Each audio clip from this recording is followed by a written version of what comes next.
Hello, Moto.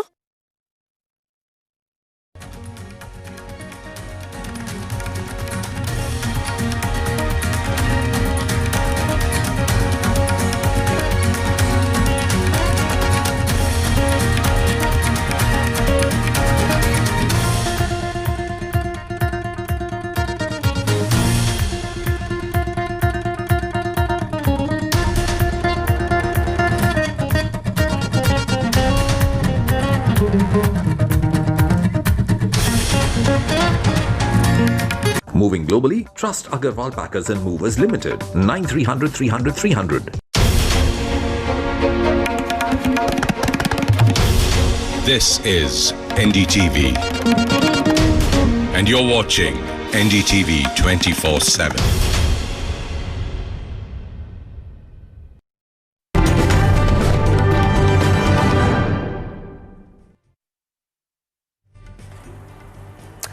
Hello and welcome. You're watching Prime 5 with me, Raisha Saigal, and it is day 20 of the ongoing war. In the latest, US President Donald Trump has distanced US from Israeli strikes on key Iranian gas field, with Trump now saying that there will be no more attacks made by Israel. We'll be tracking that and lots more, but first a quick check on the headlines. Iran dealt massive blows to oil refineries and energy facilities in Gulf countries, targeting Saudi refinery on the Red Sea, setting Qatari liquified natural gas facilities and 2 Kuwaiti oil refineries.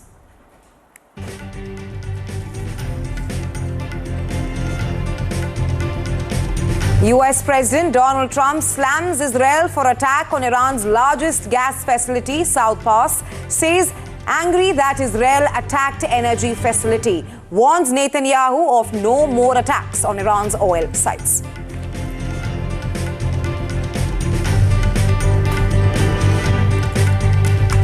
Iran has sharply criticized the United Nations Security Council for its alleged silence and inaction regarding the assassination of top Iranian officials, accusing the council of emboldening Israel.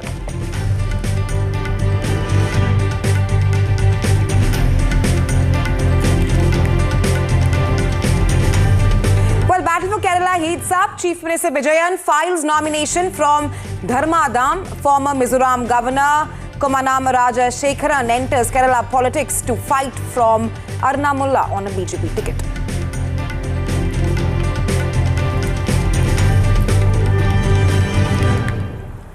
Jananayagan release delayed further as CBFC refers Vijay's movie to poll body. Jananayagan's decision rests with poll body now. EC to review political references in movie.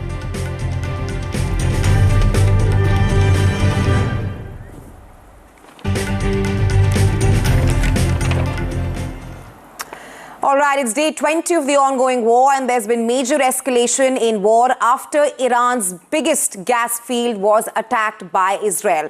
US President Donald Trump has come down heavily on Israel and Bibi Netanyahu. Trump slammed Israel for attacking Iran's gas field, warning that it will never launch strikes on any energy sites in Iran. That's the warning that Trump has given to Israel. Trump claimed that he did not know of any attack, confirming that Israel and US are not working perfectly in sync in the war. Trump even said that US will massively blow up major Iranian gas field if it continues to attack Qatar and various countries in the Gulf region.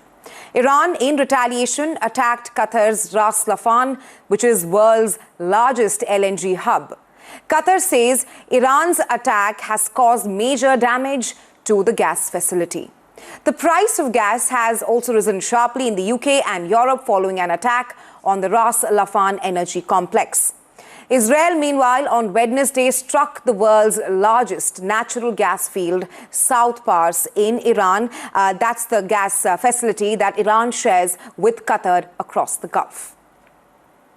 همانطور که گفته شد، اقدامی که از سوی ما انجام می شود رسما اعلام می گردد. این هشدار قاطع و خط و نشان برای جنایتکارانی است که تعرض به بخشی از زیرساخت‌های سوخت و انرژی ایران در جنوب کشور داشتند.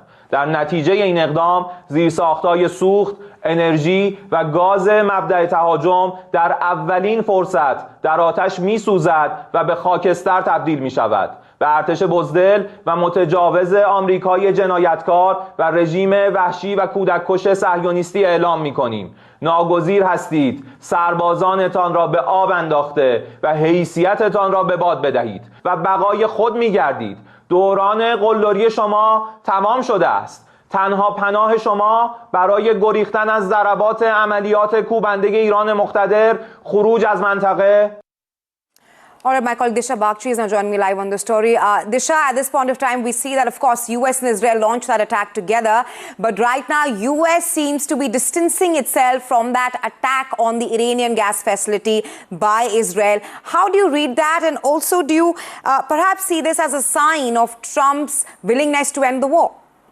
Raisha, what we now are seeing is another phase of this war where crucial allies, US and Israel, who actually began this war, as you rightly said, there's now a rift appearing between the two of them because US President Trump is clearly trying to distance himself from certain Israeli decisions being made, especially targeting Iranian oil facilities. Because what that really is, it sets the precedent for Iran to hit back, saying that if you are attacking our gas facilities, then the gas facilities and oil energy facilities across the Gulf are legitimate targets, which is what Iran is now doing by targeting energy sites across the Gulf in Qatar and in various other Middle Eastern countries. So that is one of the big reasons why US President Trump is now trying to distance himself, even suggesting that the Israeli leadership did not inform the US or this wasn't a joint decision making when it comes to targeting Iranian gas facilities. So it's quite a concerning development in this war that has been escalating over the past couple of days.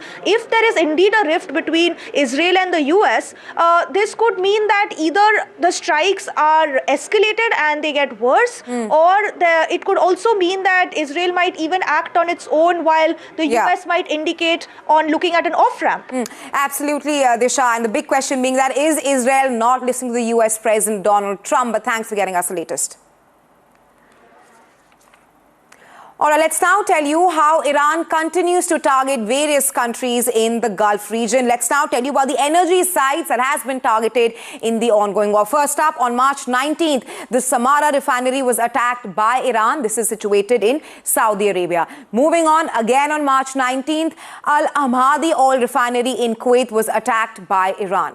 March 18th, then, the Ras Laffan industrial city in Qatar. Remember, this site in Qatar is one of the most important energy sites that the Gulf region has. On March 12th, Shahab oil field again attacked in Saudi Arabia. March 10th, ADNOC refinery in Abu Dhabi. Then, on March 5th, moving on, in Bahrain, this attack took place. This was the Babco refinery, which Iran targeted. And lastly, on March 2nd, Aramco oil refinery was again attacked in Saudi Arabia. Hence, this is a list of all the energy sites that Iran continues to target in the Gulf region as the war has very well entered day 20. Let's now tell you more about how Israel continues to bomb Iran gas oil field and why things have changed. First up, the war right now is transitioning into an economic warfare because at this point of time, there are massive strikes on energy infrastructure, which will perhaps, moving on to our second page, that there are strikes on energy infrastructure, which will impact the global economies with oil prices also rising sharply. This also perhaps risks of a massive Iranian retaliation with Israel attacking major oil facilities of Iran. In retaliation, Iran is attacking Qatar, imposes huge global costs. We saw that attack by Iran on the Ras Laffan oil site in Qatar. And the implication of all of this is that there perhaps is major stock market declines and oil and gas prices are also surging. This also signals production halt and potential energy supply collapse. There's also massive shutdown in global urea supply in the region. And other implications of this is the fact that export prices surge, potential food security crisis is also looming at this point of time, with both the sides attacking the energy sites of each other. But let's now tell you why the strike on Qatar that we're telling you about, and Qatar's LNG facility, why does it matter? Because the attack by Iran on Qatar's energy site, it is world's largest LNG hub hit, and this supplies 20% of global liquefied natural gas. This also risks energy security, is also at risk because key export terminals have been damaged in the ongoing attacks. Apart from that, supply chain has also been disrupted, and Asia and Europe also face massive shortfalls. The prices are set to spike, and global gas markets are on the edge as well. Apart from this, critical infrastructure have also been targeted by both the sides. And at this point of time, the war has clearly entered day 20. Apart from infrastructure also being targeted, we are perhaps seeing a new phase in the ongoing war.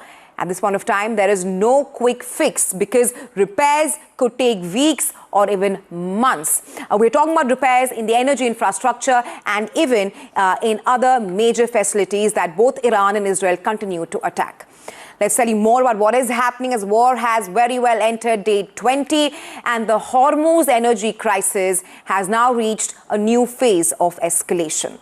Crude oil prices have jumped to $112 per barrel after Iran continued to target energy sites in the Gulf nations. And we showed you the list of all the sites that Iran has attacked. In fact, Iran has vowed to intensify the attacks in the future after US targeted oil facilities of Iran in South parts. But US has distanced, it's not US, it's rather Israel, which has targeted these oil sites in Iran. Amid all of this, oil markets reacted sharply, with Brent oil hitting $112 a barrel as of today. European gas prices jumped more than 30% after Iranian strikes on Qatar's LNG hub, reaching their highest level since the war began. Once again, global uncertainty looms over global energy stability.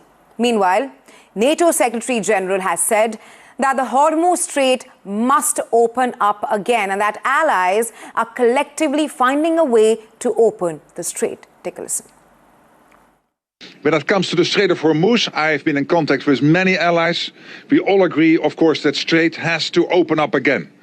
And what I know is that allies are working together, discussing how to do that. What is the best way to do it? They are working on that collectively to find a way forward. Moving on, Ismail Khatib, Iran's Ministry of Intelligence since August 2021, was a mid-ranking cleric and long-time security hardliner who was assassinated in an overnight Israeli airstrike on Tehran on March 18th, which was also confirmed by Iran yesterday. Let's tell you more about Ismail Khatib. He was Iran's top intel chief. He was appointed by the late Supreme Leader Ayatollah Ali Khamenei under President Ibrahim Raisi, back then the former president of Iran. Khatib rose through the ranks of the Islamic Revolutionary Guard Corps intelligence in the 1980s, later holding senior roles in the Ministry of Intelligence and Security.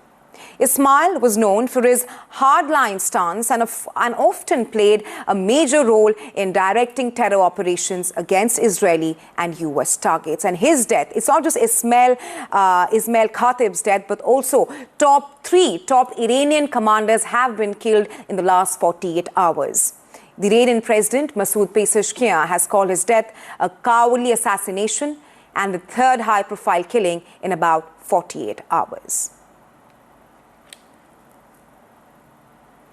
Well, Israel has also delivered devastating blows to Tehran's leadership. Like I mentioned, in just 48 hours, 3 top figures were eliminated.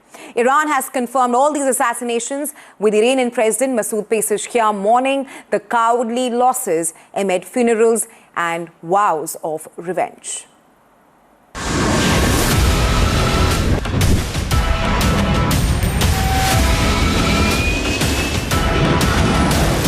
In a dramatic escalation in the war in the Middle East, 3 of Iran's most powerful figures have been killed in just 48 hours. marking one of the most significant blows to the country's leadership in decades.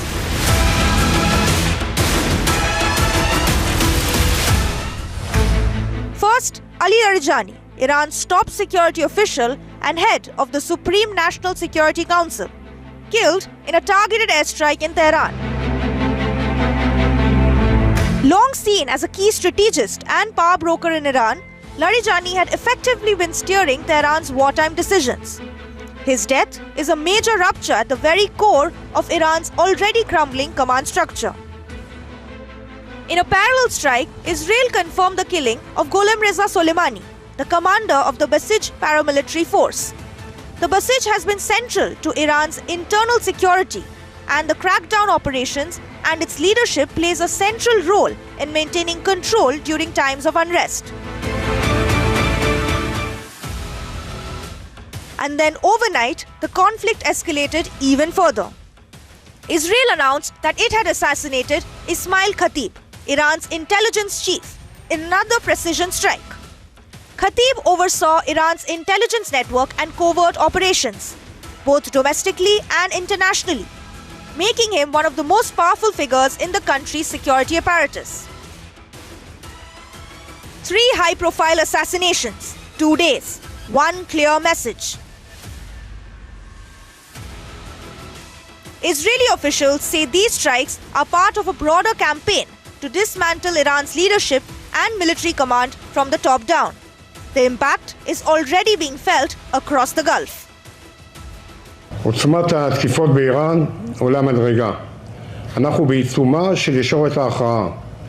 אחרי הסיכולים העוצמתיים של בכירי המשטר, מנהיג איראן בפועל לאריג'אני וראש ארגון רצח בעם, הבסיג' סולימני, חוסל הלילה גם שר המודיעין האיראני חטיב, שהיה ממונה על מערך הרצח והדיכוי הפנימי של המשטר באיראן ועל קידום איומים חיצוניים מול ישראל ומדינות האזור.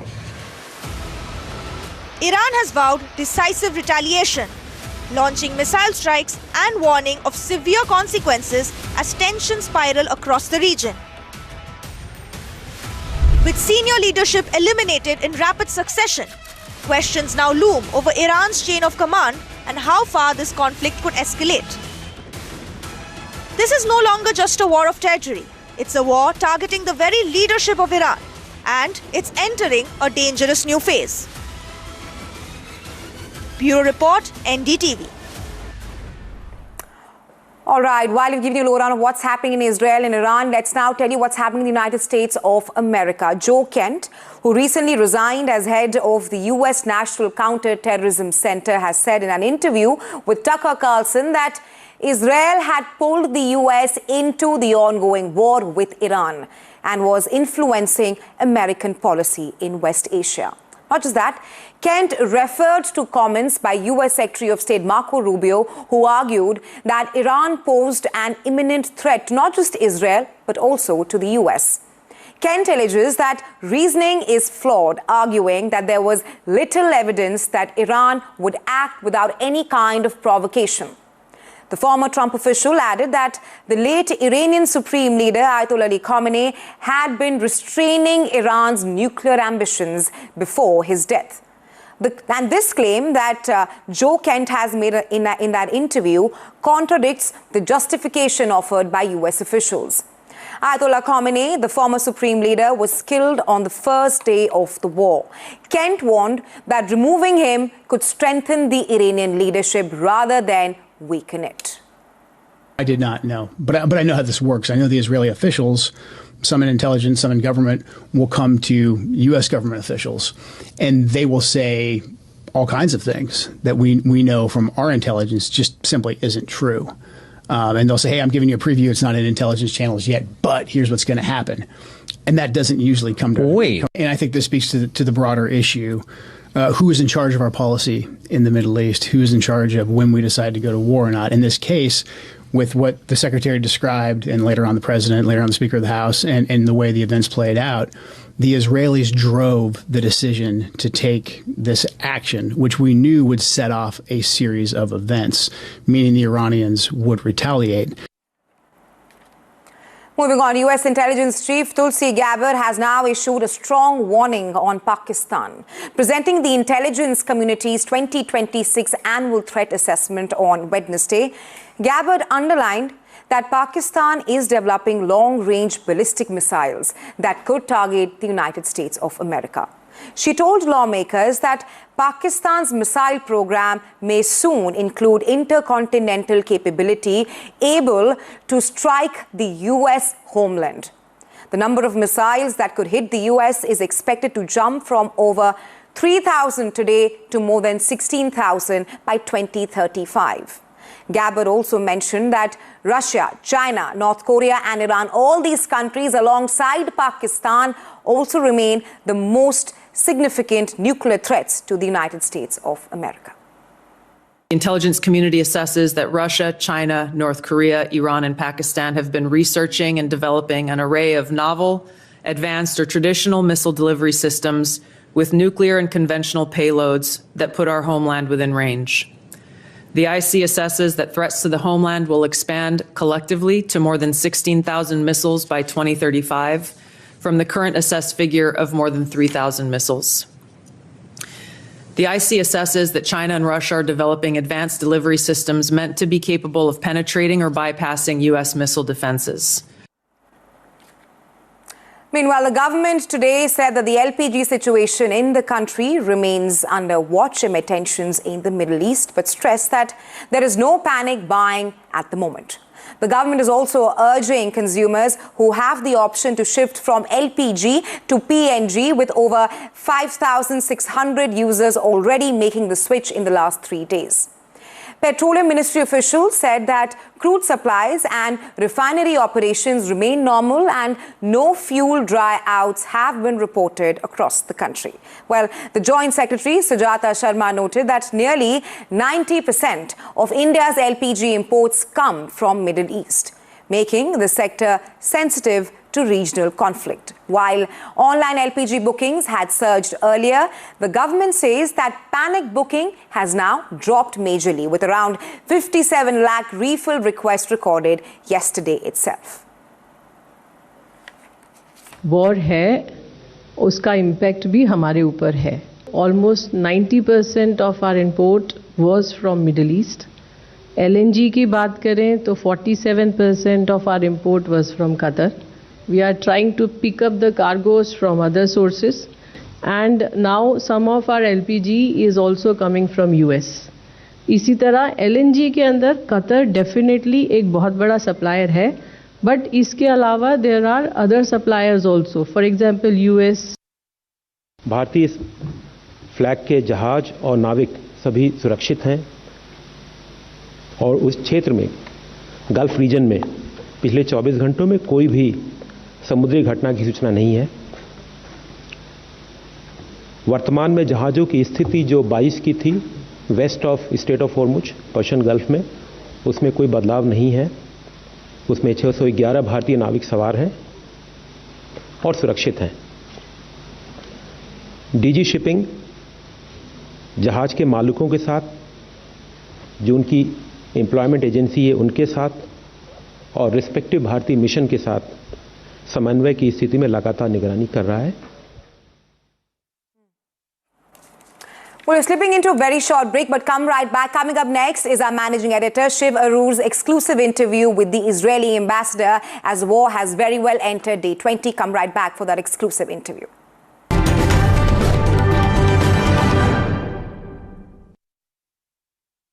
Co-powered by PNB MetLife Life Insurance. Always ready for life. Apollo Tyres. हर सफर में दम है. Brought to you by MG Windsor, India's #1 EV. And Tata Power Solar Roof. ये on तो quality lifelong. AI game changer होने वाला है. AI will prove to be a game changer. Taking a step in this direction, the Uttar Pradesh government led by Yogi Adityanath has launched the AI Pragya program. Through this program, 1 million youth in the state will be made proficient in various aspects of AI. AI है, data science का है, robotics का है, machine learning का है, drone technology का है. इन सभी के अनुरूप कार्य में उसको पारंगत बनाने के लिए सरकार इस दिशा में कार्य करेगी। AI Pragya is a digital learning platform through which youth are being trained in machine learning, data science, robotics, cloud computing and automation. In this program, global technology companies such as Microsoft and Google will run upskilling programs, enabling participants to be prepared according to industry requirements. 25 lakh Uttar Pradesh के नौजवानों को AI version को free में उपलब्ध करवाने की दिशा में एक बड़ी कार्य योजना के साथ कार्य करेगी। आप जैसा कोई मेरी जिंदगी में आए तो बात बन जाए, बात बन जाए। मैं इंसान हूँ फरिश्ता नहीं, डर है बहक न जाऊं कहीं। तन्हा दिल ना संभलेगा, प्यार बिना ये तड़पेगा।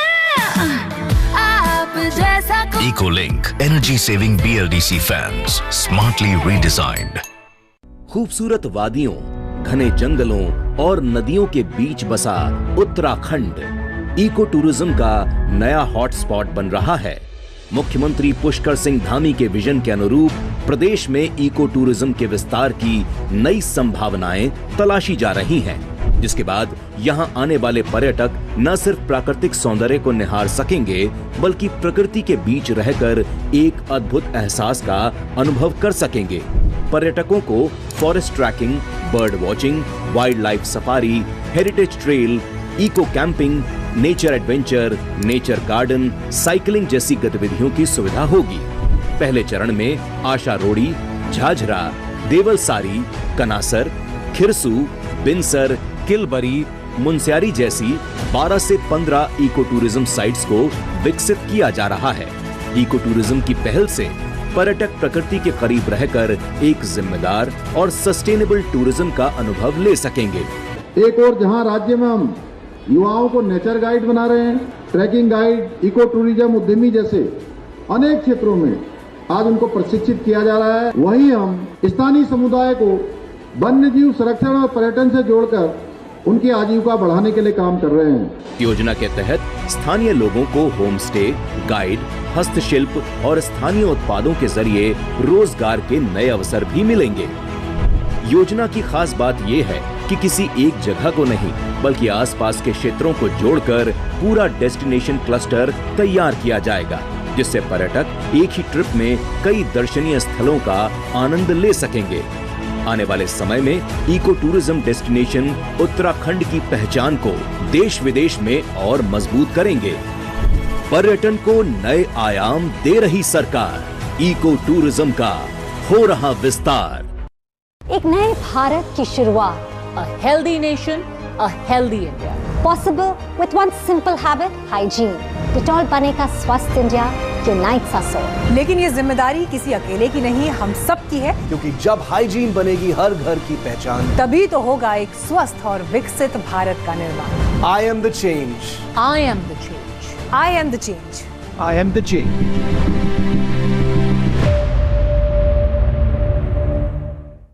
अकाउंट ब्लॉक मत कीजिए, मैं अभी ओटीपी देता हूँ। शंकर थोड़ा ध्यान से।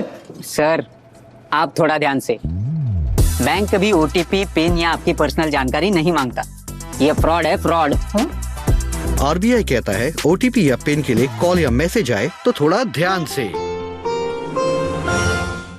यूपी के ऐतिहासिक 9.12 लाख करोड़ के बजट में युवाओं के लिए उपहार ही उपहार। काबिले तारीफ है, अंदाज एक एक काम का गा रही है गीत यूपी योगी जी के नाम का। आईटी और इलेक्ट्रॉनिक्स के लिए 2059 करोड़ की सौगात। प्रदेश में होगी उत्तर प्रदेश एआई मिशन एवं साइबर सुरक्षा संचालन केंद्र की स्थापना, डेटा सेंटर पार्क तथा AI centre of excellence. Tech युवा समर्थ युवा योजना के अंतर्गत 25 लाख युवाओं को मिलेगा तकनीकी प्रशिक्षण। लक्ष्मीबाई स्कूटी योजना एवं महिला उद्यमी क्रेडिट कार्ड योजना से प्रदेश की आधी आबादी होगी पूरी तरह से सशक्त। मंडल मुख्यालय वाले प्रत्येक जनपद में होगा स्पोर्ट्स कॉलेज का निर्माण। 14 नए मेडिकल कॉलेज खुलेंगे। रोजगार के अवसर बढ़ेंगे। उद्यम और रोजगार में युवा नए कीर्तिमान स्थापित करेंगे। युवाओं के सपने हो रहे साकार। ये है डबल इंजन सरकार।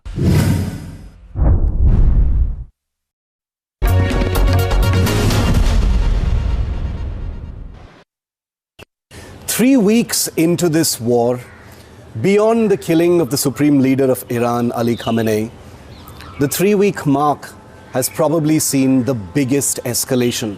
A series of assassinations through airstrikes of the top leadership in Iran and an escalatory strike on a part of a gas field that is operated by Iran in the Persian Gulf, leading to a counter-attack from Iran on a part controlled by Qatar that has led to global tremors. Israel is at the forefront of this big escalation on the 3-week mark. But where is this actually leading, and could it signal something even more dangerous than what we've already seen so far? To talk about it today on NDTV, I'm joined by the Ambassador of Israel to India, Ambassador Reuven Azar. Always good to have you, sir, on NDTV. I'm going to jump straight into my first question, which is on the Israeli strike on a part of the South Pars gas field, which has sent shockwaves, as you know, all across the world. It has elicited an unusual comment from the American president, which I'll come to in a minute. But this strike, why was this target chosen, Ambassador? Well, this strike was part of many targets that we have been concentrating in that are intended in debilitating the capabilities of this regime. Unfortunately, the Iranians decided to counterattack in a pretty criminal way. They are attacking their so-called friends. They're trying to create an international crisis when they know that this is about them, because they are the ones that have been attacking Israel for all these decades. They are the ones that have been developing these existential threats against our country, and we would like to be in a situation in which they are debilitated to the extent that they cannot pose a threat on Israel again. Now, this gap that we had with the United States is a minor gap. I think that it's the exception. But you're calling it a gap? Well, it was a gap because it brought evidently a response from the U.S. president that we didn't expect. So at the end of the day, I think it's a small gap that we are going to be able to bridge. We are continuing to be in sync with the United States. I think that in the larger picture, we see eye to eye the aims of this campaign that are concentrated in the things that I already mentioned in the past. The removal of both the ballistic missile and the nuclear program, and also, of course, the chance that we are giving to the Iranian people to embrace their future by pounding these forces of oppression, the Basij forces that have been killing tens of thousands of Iranian civilians only a few weeks back. Yeah, you're classifying it as a gap, Ambassador, but I want to explore that a little bit more because, as you said, the American president put out a tweet that's taken everyone by surprise. He says the US had no idea about this attack. He's also put into context, he said, because of what's happening in the Middle East, that's why Israel chose this target. But does that signal some kind of a divergence, a little bit more than a gap, as you're saying? Well, people are always looking, especially in Israel, by the way, people are always looking for a gap between Israel and the United States. But I think that people are overstating this. As I told you, we are having,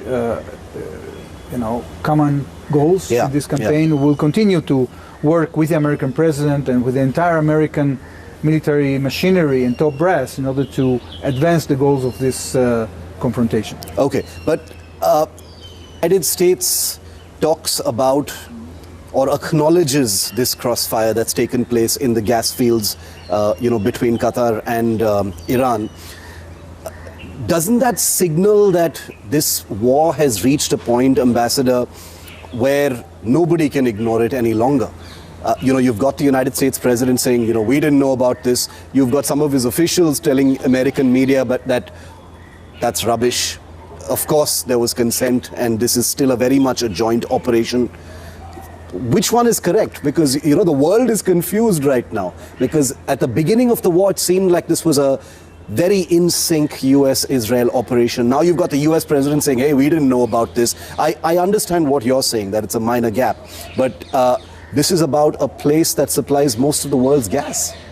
Yeah, that's right. And the fact that the Iranian regime is trying to take advantage of that fact in order to try to terrorize the entire region, the entire world, is not surprising, because that's what they've been doing for the last few decades. And this is exactly why we have gotten to the situation we are now.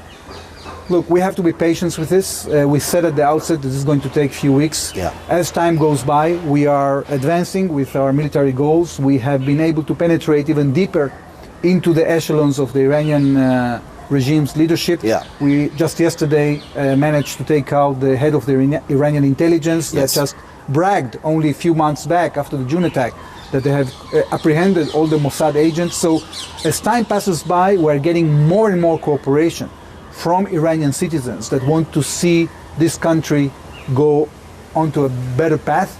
I hope they succeed. I think the entire well-being of the world is dependent on the success of this operation.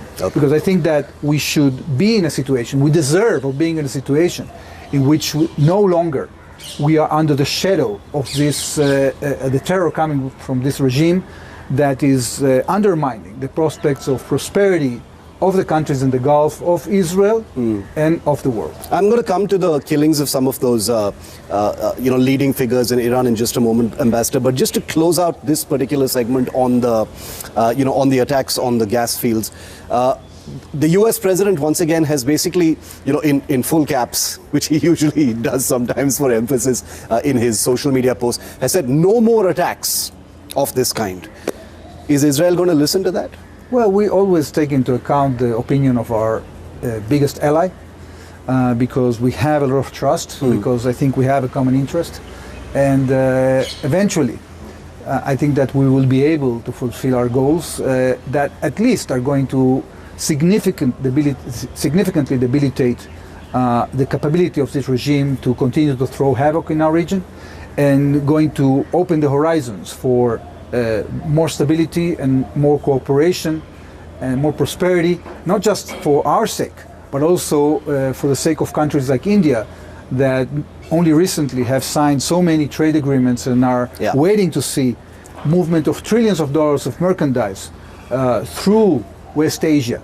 So we have to get these rogue regimes like the Iranian regime under check, and this is exactly what Israel is doing. We are doing it for ourselves, for our survival, but I think that by doing that we're also giving a big service to the region and to the world. Ambassador, there is a sense, there is a view by analysts around the world that while the United States has kind of waffled as far as its war aims and objectives are concerned, Israel has been laser focused on what it wants to actually achieve in this war. Has that been a source of disagreement? I think people are confused, Chief. Look, I think that the United States is as focused as Israel is, but when people are trying to analyze the statements of the president, they are confused not as a result of the fact that it's not clear enough on the aims, but because he doesn't want to disclose the operational aspects of this campaign. Okay. So we are not going to supply free of charge, and neither is going the president. You think that would be releasing intelligence and about the objectives? Yeah, the president of the United States has been very clear that he's not going to offer information to the enemy so they know what America is intending to do. So as we are being very focused on the achievement of strategic achievements, probably the president is not going to disclose and is giving different hints and that sometimes contradict each other because we don't want to give a free meal to the enemy. So I think people have to understand this nuance. So propaganda aside, you're saying that all this talk of some kind of a divergence or a divorce between Prime Minister Netanyahu and President Trump is not at all a reflection of what the reality is? That's right. Okay. Now I want to go to what you referred to, Ambassador, which is whether it is Ali Larijani. It began 3 weeks ago with the Supreme Leader himself. A whole host of regime eminents and elites have all been erased in airstrikes. What has that achieved in your view so far? Because the regime is still standing, technically standing. There's no doubt that damage has been done. But what is your assessment of the Iran regime as it stands right now? Well, we see that there is a lot of confusion over there. We see that, as I told you at the beginning, that they are being penetrated more and more by our services, by the services of the United States, that we are continuing to advance in the project of shaking the pillars of this regime with the hope that the Iranian people will embrace at some point this moment. Maybe it won't happen today, maybe it won't happen a week from now, maybe it will happen a year from now, because we don't have the intention of invading Iran or imposing how the political landscape Iran would look in the future, but we really want to create a situation that we don't have to attack Iran every year, The Iranian regime has been so resolute in trying to destroy us that we hope that we will be needing less military solutions and more political solutions once the Iranian people decide that they want to divert, or when this regime decides that they want to change course. Now, naturally, we were expecting that once you take down their top leadership, they will double down. But I think to a large extent, as much as they're doubling down, they're getting weaker. But has there been any... at some point, somebody will maybe get to the conclusion that continuing to increase the bets on the situation while Israel is continuing to pound them, and so does the United States, maybe it will be about time that they will change course. But again, I'm not sure. At least what we are going to achieve is the removal of these existential threats. For that, we have mainly went for this campaign, and I'm sure that we are achieving those goals. So the war will end when we exhaust our military targets and we decide that we have degraded them enough so we can go back to our life. There were some observers who said that people like Ali Larijani, the intelligence chief, while obviously part of the regime and, very much part of the Iranian system, also represented those who may have been capable of initiating some kind of a back channel or a communication or creating some kind of an off-ramp. It's really, you have to be really naive not to get the point by now, get the real picture that these guys were working like Dr. Jekyll and Mr. Hyde. Okay, so they had these nice guys that are going out on television and telling nice stories about how moderate they are. People like Arabji, people like Larijani and other people. But at the end of the day, they are the two faces of the same coin. Is this regime? Look, Ali Larijani, until a few weeks back, was commanding the Basij forces that were killing tens of thousands of people. So to say that such a criminal is going to provide a back channel that is going to, provide a solution to a problem that they are refusing to cooperate in for the last 30 years is a bit naive. I wouldn't, with all due respect to all the experts, I beg to differ. I share your assessment on that, Ambassador. And I would also say that, anyone who is expecting things to happen very quickly are, perhaps don't understand how these things work. But I would still ask you, it is the 3-week mark that we're, conducting this interview. And my question to you would be that many members of the regime have been removed. Is there a line that Israel will not cross when it comes to taking out these leaders? Because the Iranian side of it is, look, this is not about individuals, this is about a system, it's a regime. You can't remove the regime so easily. When one person goes, it's, there's a succession chain that exists. So where does the regime collapse in that case, in Israel's view? It's a good question. It's a good question. I don't necessarily have the answer. I think that we are doing our best to create change. I think that, we have been trying to create change in the last 2 decades when we used diplomacy, we used sanctions, we coalesced with the world, we engaged with Iran in various ways. But unfortunately, the Iranian regime has been using the time in order to stall in order to build all these weapons of mass destruction, in order to divert attention. So enough is enough. Now is the day they have to pay the bill, okay? And if they continue with this path, I think it would be very detrimental for the future of that regime, which I hope collapses sooner than later, but we don't have a date for that. Do you think boots on the ground, not from Israel, but from the United States, is a possibility? You've got Marines heading towards the Persian Gulf on an amphibious landing. I think the American president was very clear when it comes to the American interests. It's up to America to decide. I don't think neither Israel or America has the intention of invading Iran in a massive way. Yes, there is an option that special forces might be deployed for this target or another, for this aim or another. I don't know. But the bottom line is that we are concentrated right now in a campaign to remove these threats, to give hope for the Iranian people. And I think, we said at the outset that this is going to take a few weeks. So I think that we have to bear some more patience. I know that there are repercussions, that some people are suffering from the repercussions, but, to live with a nuclear-armed Iran that is continuing their campaign of aggression against the region with tens of thousands of ballistic missiles and hundreds of thousands of drones could have much more worse repercussions on the region. So at the end of the day, I think that this operation will make our zone or area more safe, and many countries in the region are contemplating this and hoping that we will have a substantial change in the situation, so they can go back to their plans of, creating prosperity for their people. Yeah. One analysis, and some minds suggest, Ambassador, that Iran is now on the back foot, obviously, after 3 weeks of war, and it has less to lose compared to all the Gulf countries which are similarly being hit. And therefore, this could actually be the most dangerous phase of this war. And what has been initiated in the last 24 hours could actually be the most violent phase of this war. That's why we are working very hard to degrade the Iranian regime's capabilities. We've seen that we've been able to bring down the number of launches from Iran, and the fact that we control the air of Iran and that we have penetrated their ranks in such an impressive way gives them the confidence that we will be able to continue this degradation to the point that the Iranians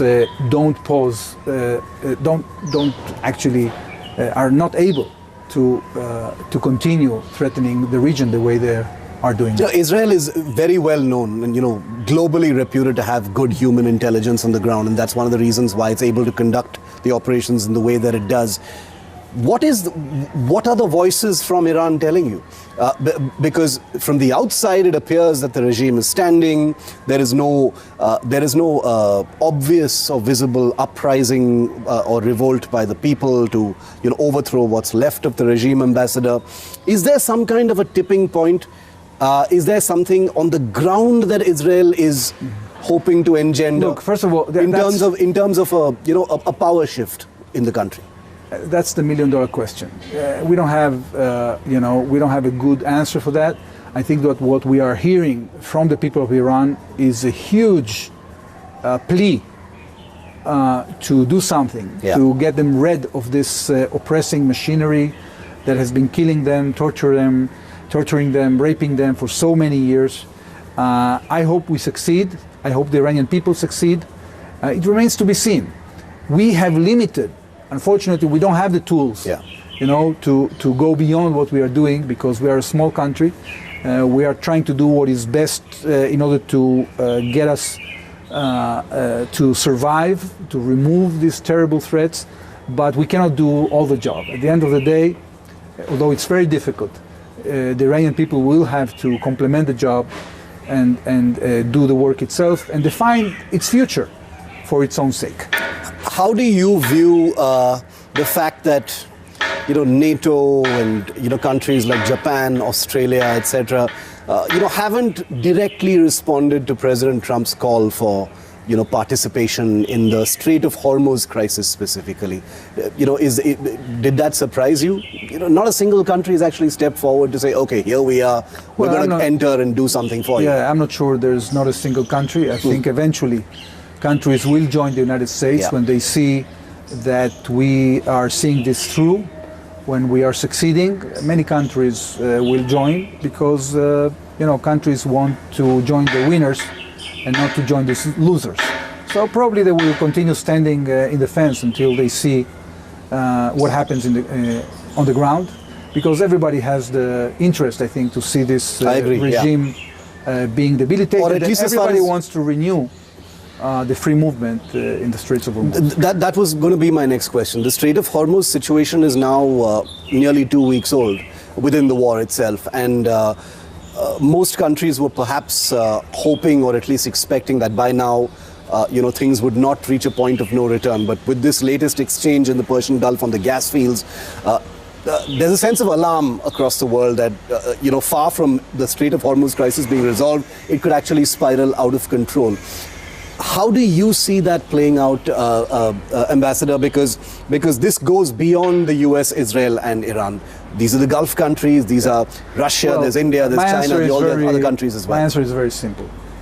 As fast as more countries come and step to the plate to engage with this effort to restore order and to send a very clear message to this regime that what they are doing is unacceptable, the crisis will end sooner. And if they continue sitting in the fence, then they only can complain to themselves why this is taking so long. We have the capability, I think, to meet our goals. I'm sure the United States has the capability to meet their own goals as they see them. So there has been some frustration. But what is the expectation from these countries? There's been some frustration, vis-a-vis the lack of willingness from these countries to step up to the plate and to help the United States. But I'm sure the United States can do it itself if it decided to do so. At the end of the day, the United States is much less dependent on energy from the Straits, and it's more independent when it comes to energy. So I think it has to be more of an international effort, and I hope that eventually these countries will join the effort. But wouldn't it reach a point where your friends in the region, some of the Gulf countries, etc., those who buy all this oil, including India, of course, are starting to wonder whether, nobody is in control of where this is leading, and countries like India I'm sure the countries in the region are very interested to see the Iranian threat removed. And at the end of the day, if you want to be an outsider, then your influence on calling the shots is going to be lesser. So it's up to each and every country to decide to what extent they want to be involved. We hope that they get involved in a way that will be conducive to the interests of the international community. Final couple of questions, Ambassador. How do you see India's stand so far? India obviously has a very close relationship with Israel, a close relationship with Iran, and a close relationship with the United States, which sort of puts India in a very unique position. It's probably the only country that has these warm relations with all three. Are you saying India should do more? Is there an expectation that India should do something more directly? We do know that India is acting out of its own interests as far as gas and oil are concerned. But is there an expectation from India from your side? We are in contact with our Indian counterparts. My minister, Gideon Sar, is in touch with EAM Jai Shankar. We exchange views. We update the Indian government regarding the situation of our campaign. Of course, the leaders are in contact, and India will pursue its interests. We are looking forward to the day in which this will be over, so both us and the Indian government will engage with this area to implement the great plans that we have. And I think that as much as our campaign succeeds, these days are going to be coming to us sooner. Okay, we all look forward to this war ending very, very soon. And thank you very much for your time and for being with us here on NDTV. Thank you very much, sir. Thank you.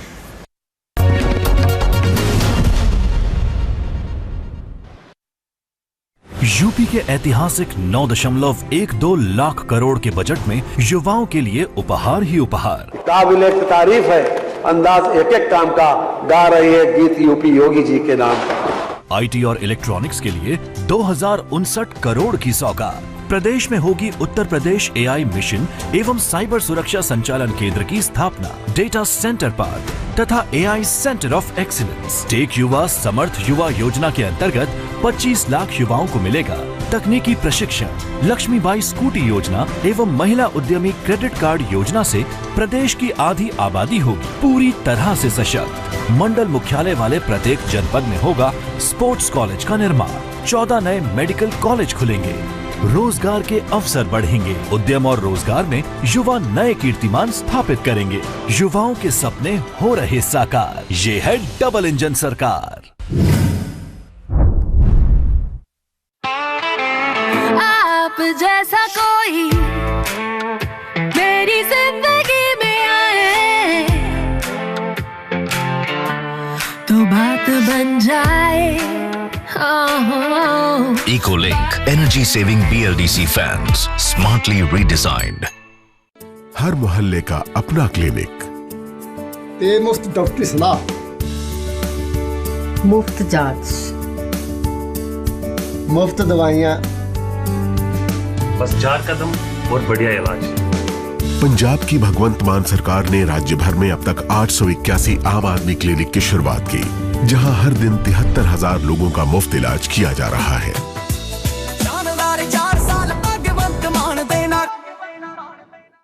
बिजली सिर्फ रोशनी नहीं, सफर है अंधेरे से उजाले का। हौसला है किसानों का, भरोसा है मेहनत कशों का, उम्मीद है, सुकून है, जिस पर अधिकार है पंजाब के हर वासी का। इसीलिए पंजाब सरकार ने 600 यूनिट तक बिजली मुफ्त देने का फैसला किया। नतीजा 90% घरों को मुफ्त बिजली मिली।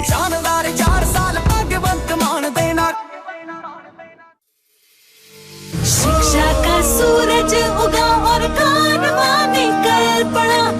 बंद था जो कल तलक अब रास्ता वो चल पड़ा। मंजिलें ही मंजिलें हैं आज तो कदमों तले। मंजिलों के पार भी अब हौसला निकल पड़ा। शिक्षा का सूरज उगा और कारवां निकल पड़ा। हमारा स्कूल प्राइवेट स्कूलों से कम नहीं। इस चमकते आज में एक सुनहरा कल छिपा। सोच से परे था जो वो सिलसिला है चल पड़ा। शिक्षा का सूरज। हम गवर्नमेंट ऑफ इंडिया के क्लासरूम रैंकिंग सर्वे में नंबर 1 हैं। पिछले 4 वर्षों में पंजाब सरकार ने शिक्षा व्यवस्था में क्रांतिकारी बदलाव किए, ताकि हर छात्र को बेहतरीन शिक्षा मिले और उनका भविष्य उज्जवल हो। शानदार 4 साल भगवंत मान देना।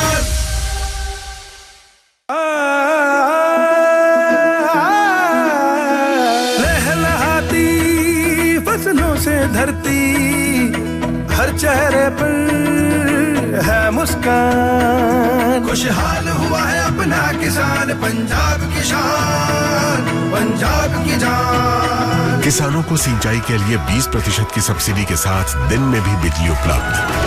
आपदा का वार हुआ तो सरकार से मिला सहारा। नहरी पानी से अधिकतम सिंचाई की व्यवस्था। फसल बिक्री की फिक्र नहीं, समय से होता है भुगतान। खुशहाल हुआ है अपना किसान, पंजाब की शान, पंजाब की जान। पंजाब सरकार किसानों की बेहतरी के लिए प्रतिबद्ध है। खाद, बीज और बिजली की आपूर्ति से लेकर फसलों का उचित मूल्य सुनिश्चित करने तक हर जरूरी कदम उठाए जा रहे हैं, ताकि किसानों को अधिक लाभ मिले। शानदार 4 साल भगवंत मान देना। आंखों में चमकीले सपने और दर्शन की अभिलाषा। हर दिन एक नई यात्रा, हर दिन पूरे होते अरमा। सफर का सामा, भोजन की सुविधा, ठहरने की व्यवस्था, दर्शन करते शीश नवाते श्रद्धालु, और ये सब कुछ निःशुल्क, आदर से, सम्मान से। मुख्यमंत्री तीर्थ योजना के अंतर्गत 40,000 वृद्ध श्रद्धालुओं ने निःशुल्क यात्रा की। आस्था का ये सफर प्रतिदिन जारी है। शानदार 4 साल भगवंत मान देना। जोत सिंह, हृदय रोग का इलाज, खर्च 3 lakh. Surendra Kaur, kidney patient, 1,17,000। Kamalbir Singh, kidney transplant, 5,68,000। लेकिन इनमें से किसी का 1 रुपया भी खर्च नहीं हुआ, क्योंकि पंजाब सरकार ने प्रत्येक परिवार के लिए 10 लाख तक के मुफ्त इलाज का प्रावधान किया है। जिसका लाभ लाखों लोगों को मिल चुका है। शानदार 4 साल आगे वर्तमान देना। हाँ, लिख लीजिए 45624592357242। पापा ने तो 40 डिजिट का मोबाइल नंबर दे दिया। ये मोबाइल नंबर नहीं, CKYC नंबर है। उससे क्या होता है? ये नया बैंक अकाउंट खोलने या पुराने अकाउंट को रीकेवाईसी करने के काम आता है। और ये मिलता कैसे है? ये CKYC पोर्टल से या अपने बैंक से या फिर मोबाइल नंबर से इस नंबर पर मिस्ड कॉल देके पा सकते हैं। CKYC नंबर से बार बार KYC डॉक्यूमेंट्स देने की जरूरत नहीं। समझी जाए। RBI कहता है जानकार बनिए, सतर्क रहिए। विदेशों में गूंजा संदेश, निवेश का नया पता उत्तर प्रदेश। यशस्वी मुख्यमंत्री योगी आदित्यनाथ जी की सिंगापुर और जापान यात्रा से यूपी को वैश्विक औद्योगिक मानचित्र पर नई पहचान मिली। ग्लोबल स्तर पर यूपी को इन्वेस्टमेंट का बेस्ट डेस्टिनेशन बनाने का मार्ग प्रशस्त हुआ। सिंगापुर एवं जापान यात्रा में रिकॉर्ड 1.5 लाख करोड़ के MOU पर हस्ताक्षर हुए। साथ ही 2.5 लाख करोड़ के निवेश प्रस्ताव प्राप्त हुए। नए भारत के नए उत्तर प्रदेश में सेफ्टी, स्टेबिलिटी और स्पीड के चलते सिंगापुर और जापान की विश्व प्रसिद्ध कंपनियां निवेश के लिए उत्सुक हैं। ग्लोबल मैन्युफैक्चरिंग और फ्यूचर रेडी सेक्टर्स का हब बनने की ओर अग्रसर यूपी में माननीय मुख्यमंत्री जी की इस यात्रा से रोजगार के लाखों अवसर सृजित होंगे।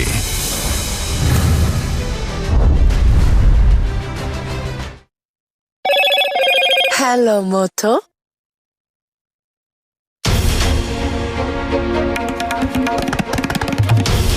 This is NDTV, and you're watching NDTV 24/7.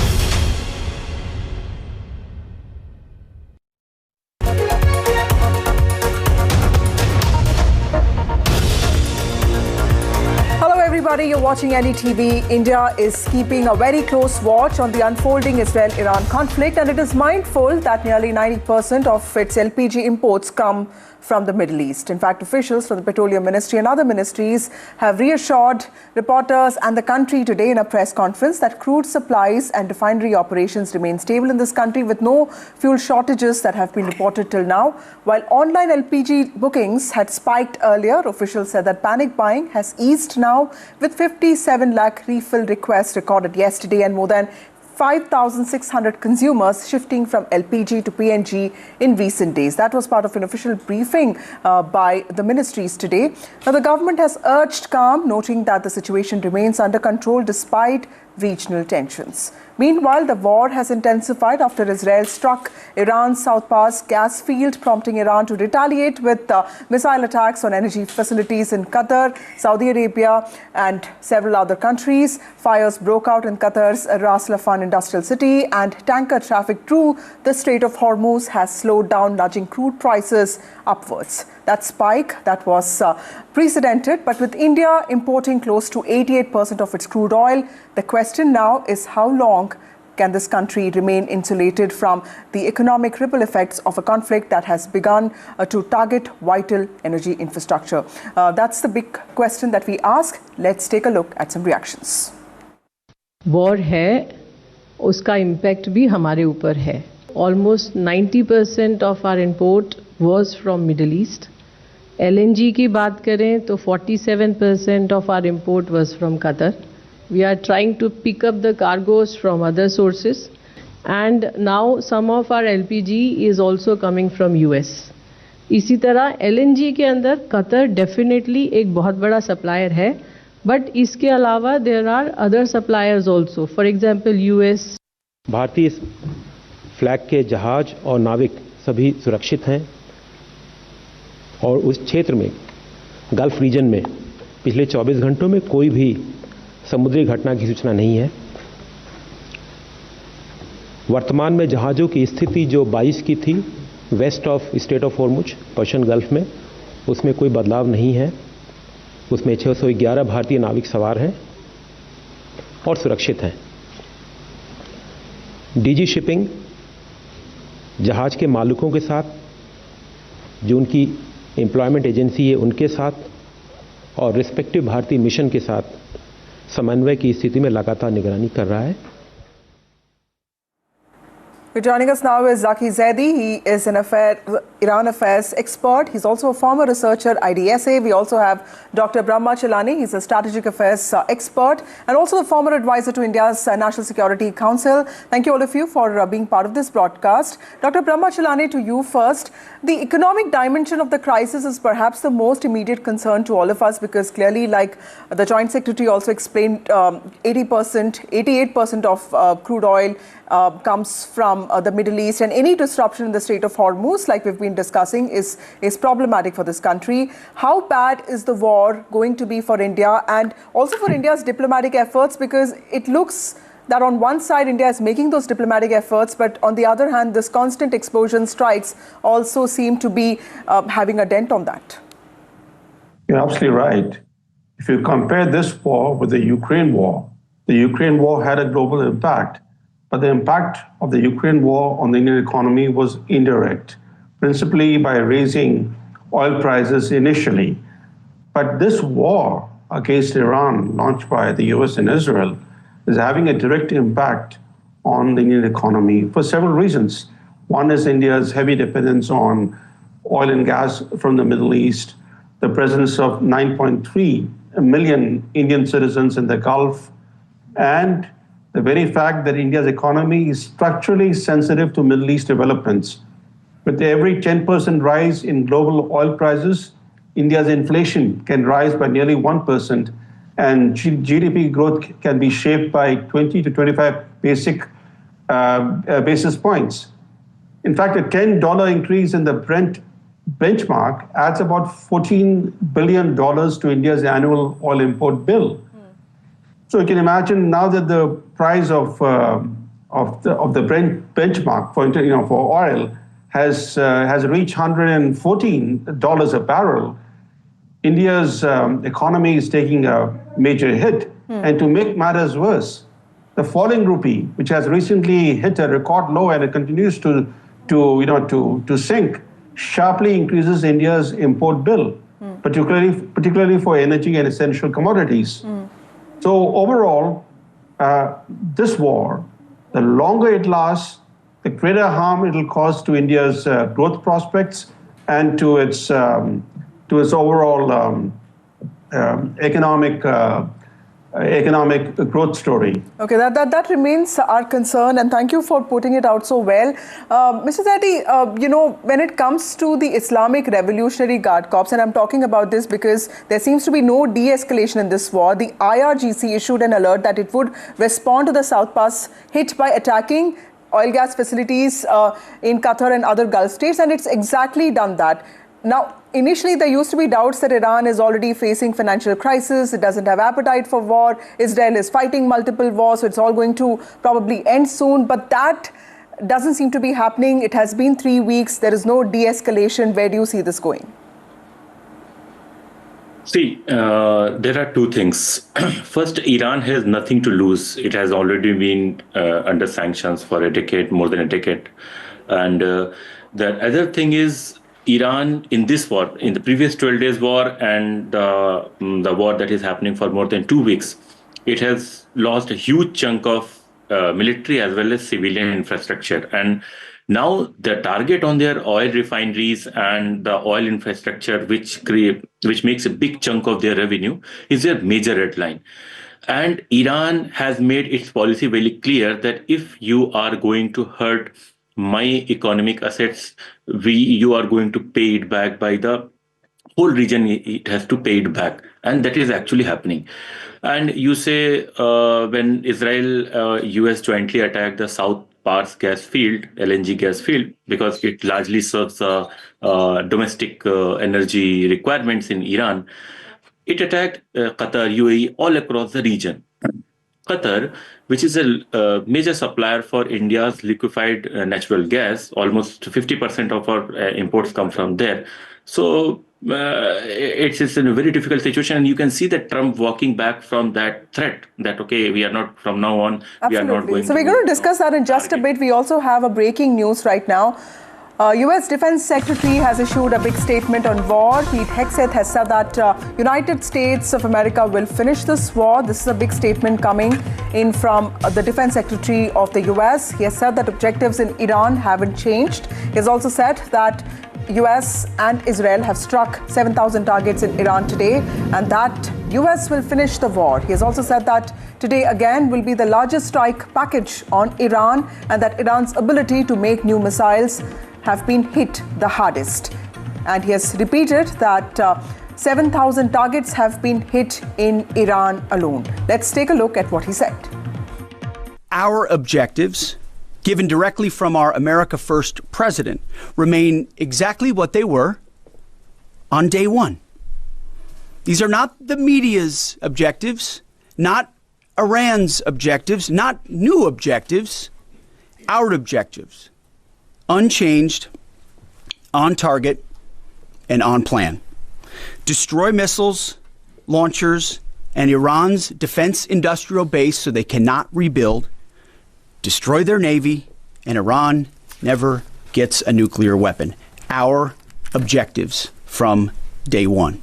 That's U.S. Secretary of War Pete Hegseth there. Dr. Brahmachalani, how do you see this statement, sir? And this comes just within hours of Donald Trump, the president, issuing a statement which made us, which made him look unsure of what Israel had done with regard to, hitting out at the oil fields in Iran. And now Pete Hegseth says that it's going to be America that will finish the war in Iran.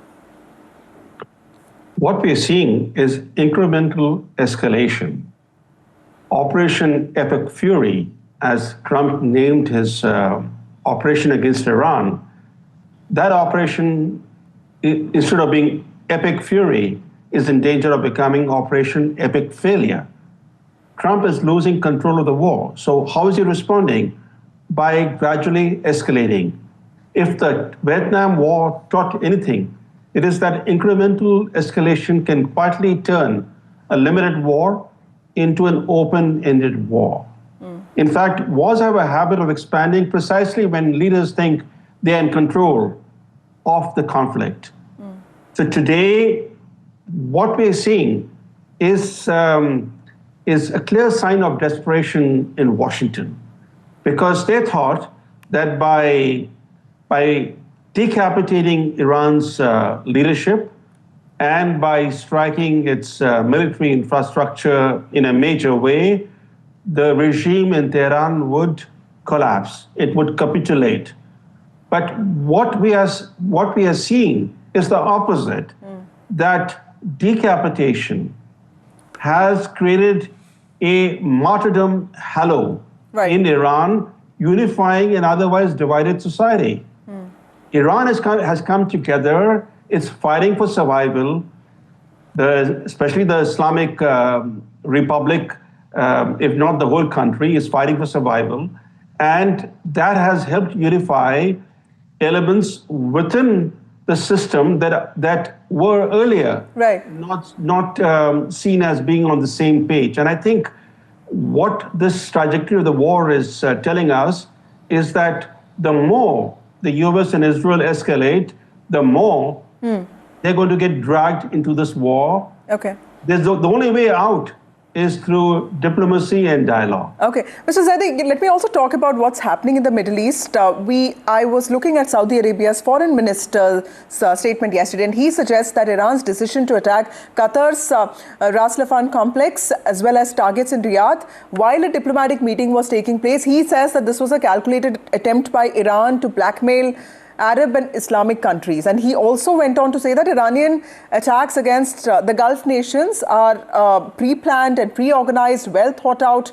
Do you see this war changing geopolitical dynamics in West Asia? And how should, in some ways, India prepare for this?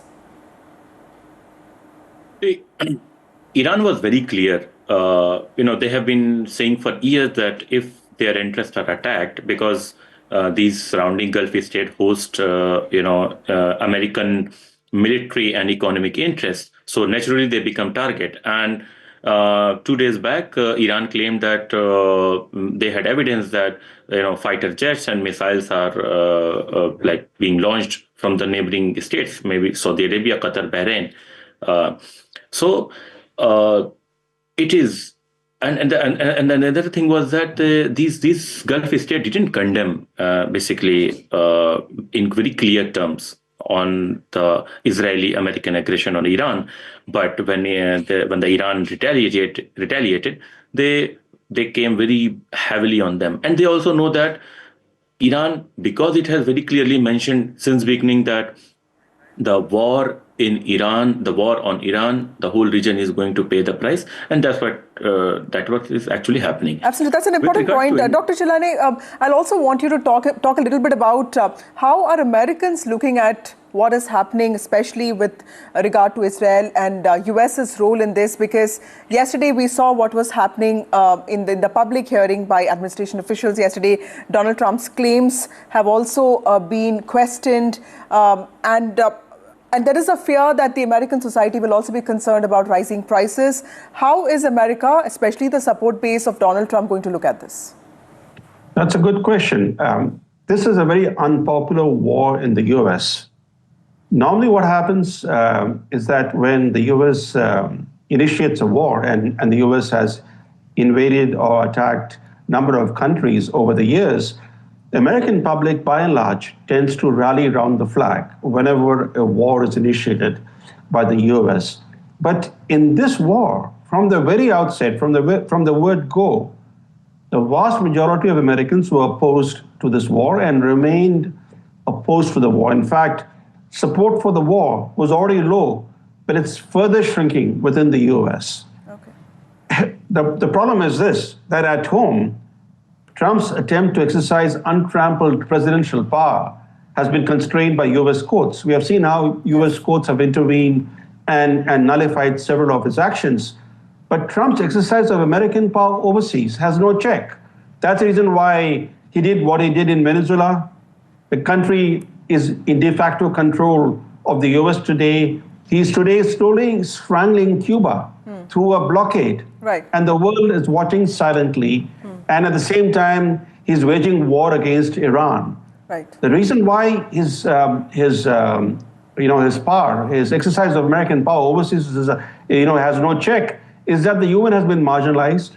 The UN doesn't play a role in issues of peace and security. The Security Council is gridlocked, and other important Western leaders like Starmer, Merz, and Macron have proven too politically weak to counsel restraint. So, and in the global south too, there's not a single voice of courage. So what happens? There's no check, and that seems to be the biggest concern. Thank you, Dr. Chilani. Sorry, we are completely out of time, and thank you, Mr. Zaidi, for joining us. It's clear, like our panelist also pointed out, that there seems to be no immediate end to the war in sight. The conflict has already claimed over 1,300 lives. Energy prices have hit the roof, and global security is at stake. But the attack, beyond its immediate impact, also shows how energy has repeatedly been a weapon of war, and that remains a point of concern for everyone. Moving on to the other big story that we wanted to focus on, a new proposed transgender rights amendment is raising serious concerns because it may possibly take away a key right: the ability of people to identify their own gender instead of self-identification. This is a bill that suggests medical checks and government approval and narrows who gets recognized as transgender. That's something that several activists have pointed out.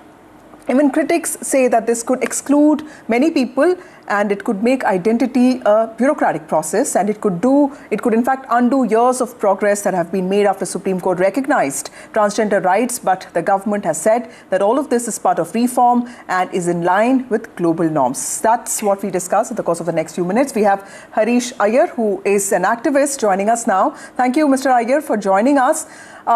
Is the government protecting transgender rights or controlling who gets to have them? Because when I speak to government sources, they're saying that this is just reform. It's in line with UN, definitions. Why are some experts and why are activists who are part of the community viewing this bill as a rollback of rights that were guaranteed after the 2014 Supreme Court judgment? I think the 2014, first of all, Vasudha, thank you so much to you and to NDTV for spotlighting this issue. I think it's very important to keep the conversation on. The 2014, the NALSA judgment of 2014 gave the right of self-identification, because I know my body better than anybody else. I know that many of us might not go through an operation, might not choose to go through an operation to identify as a transgender person.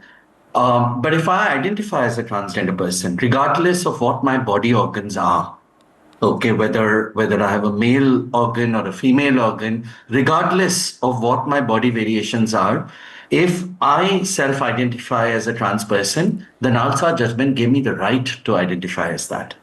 And there was a process put in place where I get an affidavit, I go through an entire process to get a transgender ID card and a certificate which also has an ID card in it. And it also comes with a bouquet of rights and recognitions that are granted to the person. Now, the rights and recognitions that were granted to the person, not the Garima Grihas or spaces where trans people, safe homes for trans people, they're terribly underfunded. Okay, so it's not that they have reached out to all of them and they've funded all of them or anything of that kind. Reform would be if money was given to all of them to ensure that trans people are looked after. India is a beacon of hope for other countries. There are people who recognize that more than America, India has rights of self-identification in India. Harish, I would also want you to elaborate on how requiring medical or official approval, how would that impact daily lives and access to healthcare and also dignity of transgender persons? See, as I told you, Vasudha, not everyone goes through an operation. Okay, not everyone can go through an operation as well. It's a painstaking process. Not everyone wants to go through an operation. Not everyone wants, like a person like me, I'm 46 and I don't want to get into an operation right now. I don't want to put my life in trouble by getting into an operation or have that complexity. But I am a trans person. I feel like a woman most of the times. I'm a gender fluid person. I fall under the trans umbrella. Now, the bureaucratic process now would simply mean that I will be recognized only as a trans person if I belong to 4 communities, which are the Hijra, Kinnar, and other communities. There are 4 communities. And first of all, there are many communities in India. They just name 4 from them. So I need to belong to that community. That's when I get a trans ID card, or I need to go through a medical exam. Okay. And after I go to not only that, if I go to any hospital for getting an operation done, the hospital also has to report it to the government authorities to ensure that the procedure is seamless over there, which means that I am under surveillance all the time. Right. First of all, this is a very vulnerable community. It's a small, approximately. Mr. Iyer, what is your demand of the government? What would you request the government to do now? 2-3 things. First of all, please take back the bill. We are in a good space right now. Please don't foil all our lives by getting in this legislation. Immediate withdrawal of the bill. If the bill cannot be withdrawn, at least refer it to a standing committee. Okay. Nothing about us without us. Involve us in the process. You want to reform our lives? Involve us. Yes, fair enough. I think if it goes to the standing committee, it probably will also have more consultations, and that seems to be a fair demand. Thank you, Harish Iyer, for joining us. It's not just about identity and dignity. It also probably is about who gets to decide who you are, like our activist has also been talking about. And the answer to this could also shape the future of rights for an entire community. With that, it's time for a short break. For news and updates on the other side.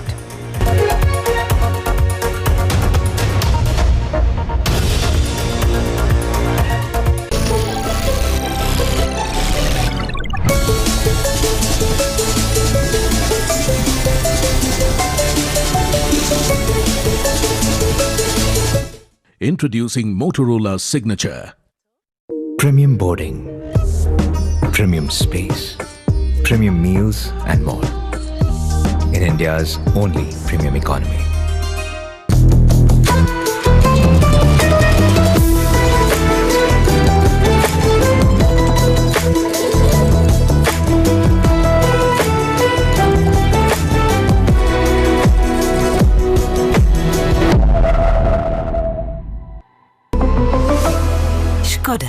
खूबसूरत वादियों, घने जंगलों और नदियों के बीच बसा Uttarakhand eco tourism का नया हॉटस्पॉट बन रहा है। मुख्यमंत्री पुष्कर सिंह धामी के विजन के अनुरूप प्रदेश में इको टूरिज्म के विस्तार की नई संभावनाएं तलाशी जा रही हैं, जिसके बाद यहां आने वाले पर्यटक न सिर्फ प्राकृतिक सौंदर्य को निहार सकेंगे, बल्कि प्रकृति के बीच रहकर एक अद्भुत एहसास का अनुभव कर सकेंगे। पर्यटकों को forest trekking, bird watching, wildlife safari, heritage trail, eco camping, nature adventure, nature garden, cycling जैसी गतिविधियों की सुविधा होगी। पहले चरण में आशा रोड़ी, झाझरा, देवलसारी, कनासर, खिरसू, बिनसर, किलबरी, मुनस्यारी जैसी 12 से 15 इको टूरिज्म साइट्स को विकसित किया जा रहा है। इको टूरिज्म की पहल से पर्यटक प्रकृति के करीब रहकर एक जिम्मेदार और सस्टेनेबल टूरिज्म का अनुभव ले सकेंगे। एक और जहां राज्य में हम युवाओं को नेचर गाइड बना रहे हैं, ट्रैकिंग गाइड, इको टूरिज्म उद्यमी जैसे अनेक क्षेत्रों में आज उनको प्रशिक्षित किया जा रहा है, वहीं हम स्थानीय समुदाय को वन्य जीव संरक्षण और पर्यटन से जोड़कर उनकी आजीविका बढ़ाने के लिए काम कर रहे हैं। योजना के तहत स्थानीय लोगों को होम स्टे, गाइड, हस्तशिल्प और स्थानीय उत्पादों के जरिए रोजगार के नए अवसर भी मिलेंगे। योजना की खास बात यह है कि किसी एक जगह को नहीं, बल्कि आसपास के क्षेत्रों को जोड़कर पूरा डेस्टिनेशन क्लस्टर तैयार किया जाएगा, जिससे पर्यटक एक ही ट्रिप में कई दर्शनीय स्थलों का आनंद ले सकेंगे। आने वाले समय में इको टूरिज्म डेस्टिनेशन उत्तराखंड की पहचान को देश विदेश में और मजबूत करेंगे। पर्यटन को नए आयाम दे रही सरकार, इको टूरिज्म का हो रहा विस्तार। एसिडिटी, हार्टबर्न और गैस को खत्म करें कम से कम समय में और पेट को रखें कूल लंबे समय तक। प्रोटैंस, ईट हैप्पीली, लिव हैप्पीली। हाँ, लिख लीजिए 45624592357242। पापा ने तो 40 डिजिट का मोबाइल नंबर दे दिया। ये मोबाइल नंबर नहीं, CKYC नंबर है। उससे क्या होता है? ये नया बैंक अकाउंट खोलने या पुराने अकाउंट को री-KYC करने के काम आता है। और ये मिलता कैसे है? ये CKYC पोर्टल से या अपने बैंक से या फिर मोबाइल नंबर से इस नंबर पर मिस्ड कॉल देके पा सकते हैं। CKYC नंबर से बार-बार KYC डॉक्यूमेंट्स देने की जरूरत नहीं। समझी जाए? RBI कहता है, जानकार बनिए, सतर्क रहिए। Right here, right now. हर कोई कुछ नया करना चाहता है। कोई घूमना, कोई सीखना, तो कोई नई मंजिल ढूंढना। बिंदास रिटायरमेंट को प्रोटेक्ट करने के लिए बड़ा सोचो। Retirement solutions by Generali Central Life Insurance, आपका लाइफ टाइम पार्टनर। विदेशों में गूंजा संदेश, निवेश का नया पता, उत्तर प्रदेश। यशस्वी मुख्यमंत्री योगी आदित्यनाथ जी की सिंगापुर और जापान यात्रा से यूपी को वैश्विक औद्योगिक मानचित्र पर नई पहचान मिली। ग्लोबल स्तर पर यूपी को इन्वेस्टमेंट का बेस्ट डेस्टिनेशन बनाने का मार्ग प्रशस्त हुआ। सिंगापुर एवं जापान यात्रा में रिकॉर्ड 1.5 लाख करोड़ के MOU पर हस्ताक्षर हुए। साथ ही 2.5 लाख करोड़ के निवेश प्रस्ताव प्राप्त हुए। नए भारत के नए उत्तर प्रदेश में सेफ्टी, स्टेबिलिटी और स्पीड के चलते सिंगापुर और जापान की विश्व प्रसिद्ध कंपनियां निवेश के लिए उत्सुक हैं। ग्लोबल मैन्युफैक्चरिंग और फ्यूचर रेडी सेक्टर्स का हब बनने की ओर अग्रसर यूपी में माननीय मुख्यमंत्री जी की इस यात्रा से रोजगार के लाखों अवसर सृजित होंगे।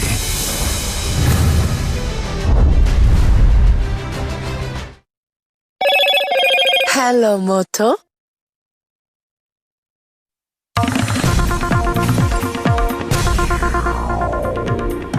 Well, US has released a new video of attacks on Iran. US forces now target Iranian naval infrastructure. US is seen striking Iran's naval targets in Hormuz.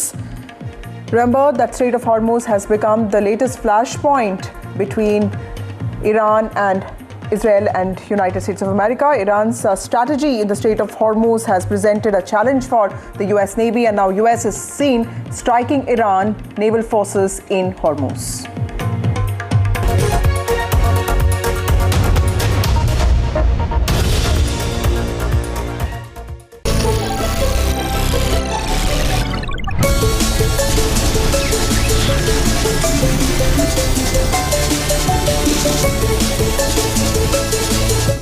Introducing Motorola's signature.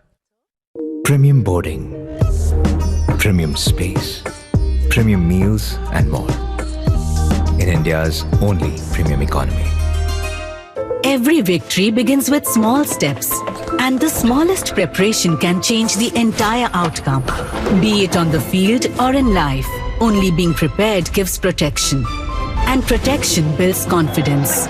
Just like LIC's Bima Lakshmi, a special plan exclusively for women, where small savings provide great protection, so that in every field of life, you are ready for every moment. LIC Bima Lakshmi, ready for every moment.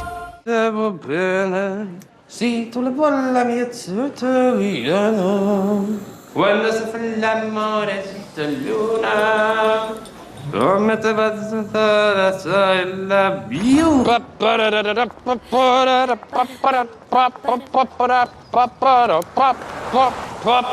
Mette bene in capi di I love you. Papà l'americano.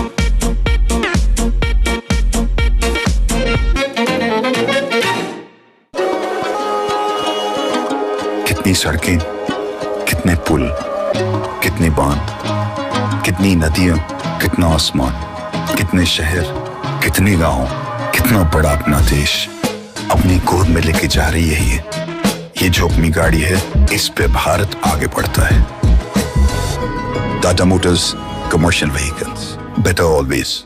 AI game changer होने वाला है। AI will prove to be a game changer. Taking a step in this direction, the Uttar Pradesh government led by Yogi Adityanath has launched the AI Pragya program. Through this program, 1 million youth in the state will be made proficient in various aspects of AI. AI है, data science का है, robotics का है, machine learning का है, drone technology का है।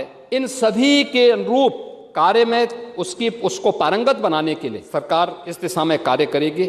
AI Pragya is a digital learning platform through which youth are being trained in machine learning, data science, robotics, cloud computing and automation. In this program, global technology companies such as Microsoft and Google will run upskilling programs, enabling participants to be prepared according to industry requirements. 25 lakh Uttar Pradesh के नौजवानों को AI version को free में उपलब्ध करवाने की दिशा में एक बड़ी कार्य योजना के साथ कार्य करेगी। मैं कहीं भी जाऊं, सिक्योरिटी तो जरूरी है, तभी तो मेरे पर्स में होती है प्रोटैंस, पेट के प्रोटेक्शन के लिए।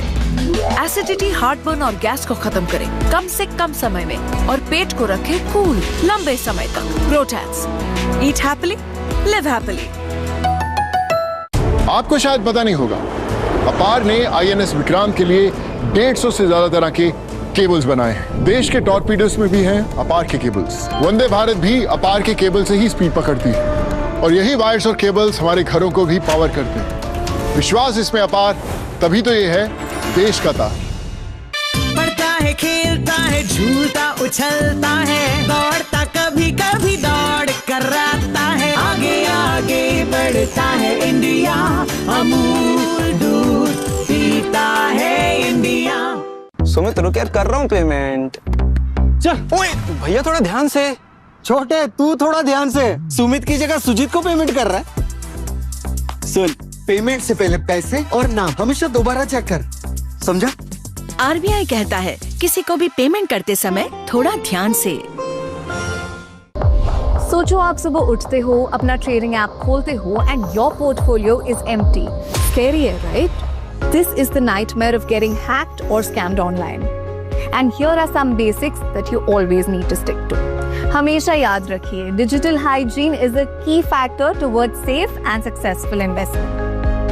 An investor awareness initiative by SEBI.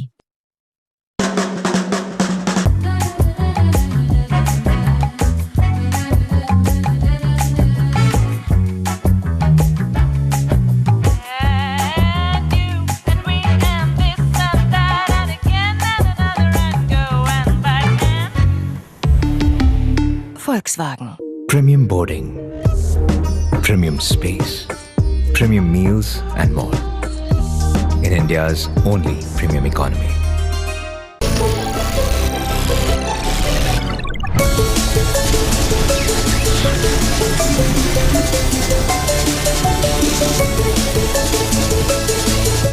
Introducing Motorola's signature.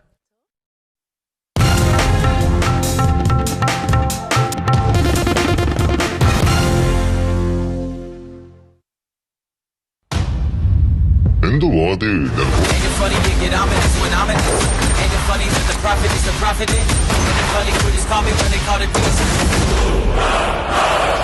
I don't want to give the spoilers, but I think it's a must watch. First part देखने के और उसके हाइप के बाद ये प्लान ही था कि हमें second part first day first जो ही देखना।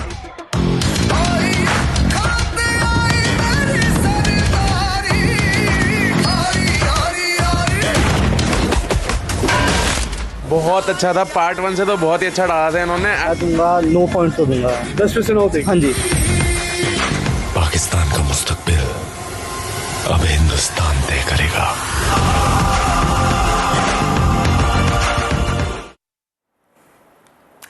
Hello and welcome. You're watching our special coverage on Durand, the revenge, and how Durand mania has completely swept the nation. We'll of course have reporters fanned out from across the country to give you a pulse of the Durand mania from Delhi to even Mumbai. But first up, let's tell you more about the Durand mania.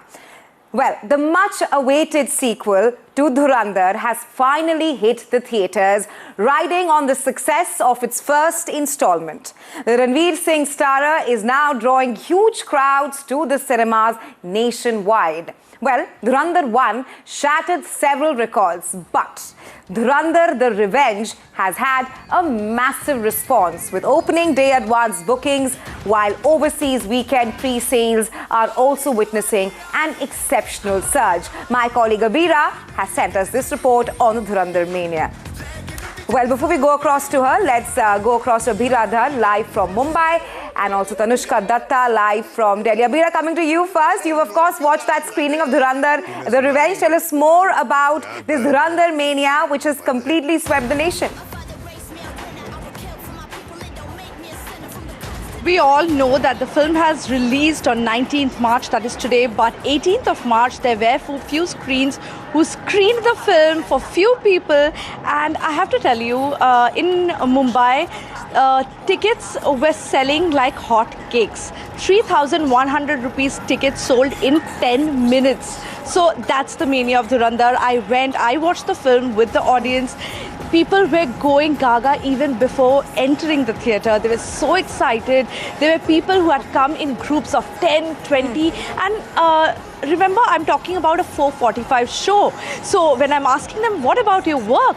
Everybody has taken an off from work, or they have just said they're not coming. So it's that kind of response on a weekday, people going and watching a film on a working day. It's huge, and everybody was very excited. And after the film got over, 4 hours of the film, after getting over, the adrenaline that you see in the film, you can see it in the audience. You know, they were so excited and they absolutely loved it. Most of them even loved it more than the first part. So I think it's a great box office success coming up for Aditya Dhar.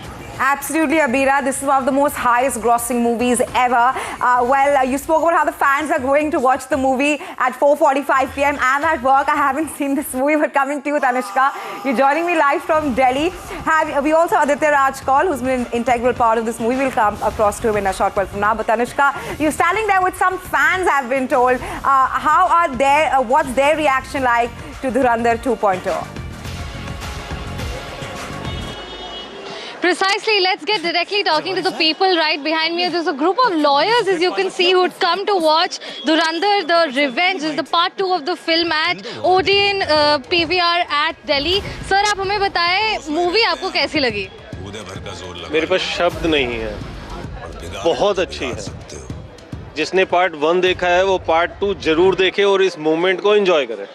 Ma'am, आप भी हमें बताओ, part 1 और part 2 कौन सा better लगा आपको? Part 2 में जो एक डायलॉग है कि पटाखे अगर आपके पटाखे छूट चुके हो तो अब हमारे बम चालू हो, तो वाकई ये मूवी जो है बम जैसी थी। So a lot of mixed reactions here. Let's get some more reactions here by the people here. Sir, आप भी बताएं, ये मूवी में ऐसा क्या था जो आपको इतना अमेजिंग लगा? ये हमारे भारतवर्ष के लिए बहुत अच्छी मूवी है और ऐसी मूवी बनती रहनी चाहिए। वाकई पाकिस्तान के जो लोग हमारे यहाँ देश में गद्दारी करते हैं ना, उनको इसका बहुत बड़ा सबक है।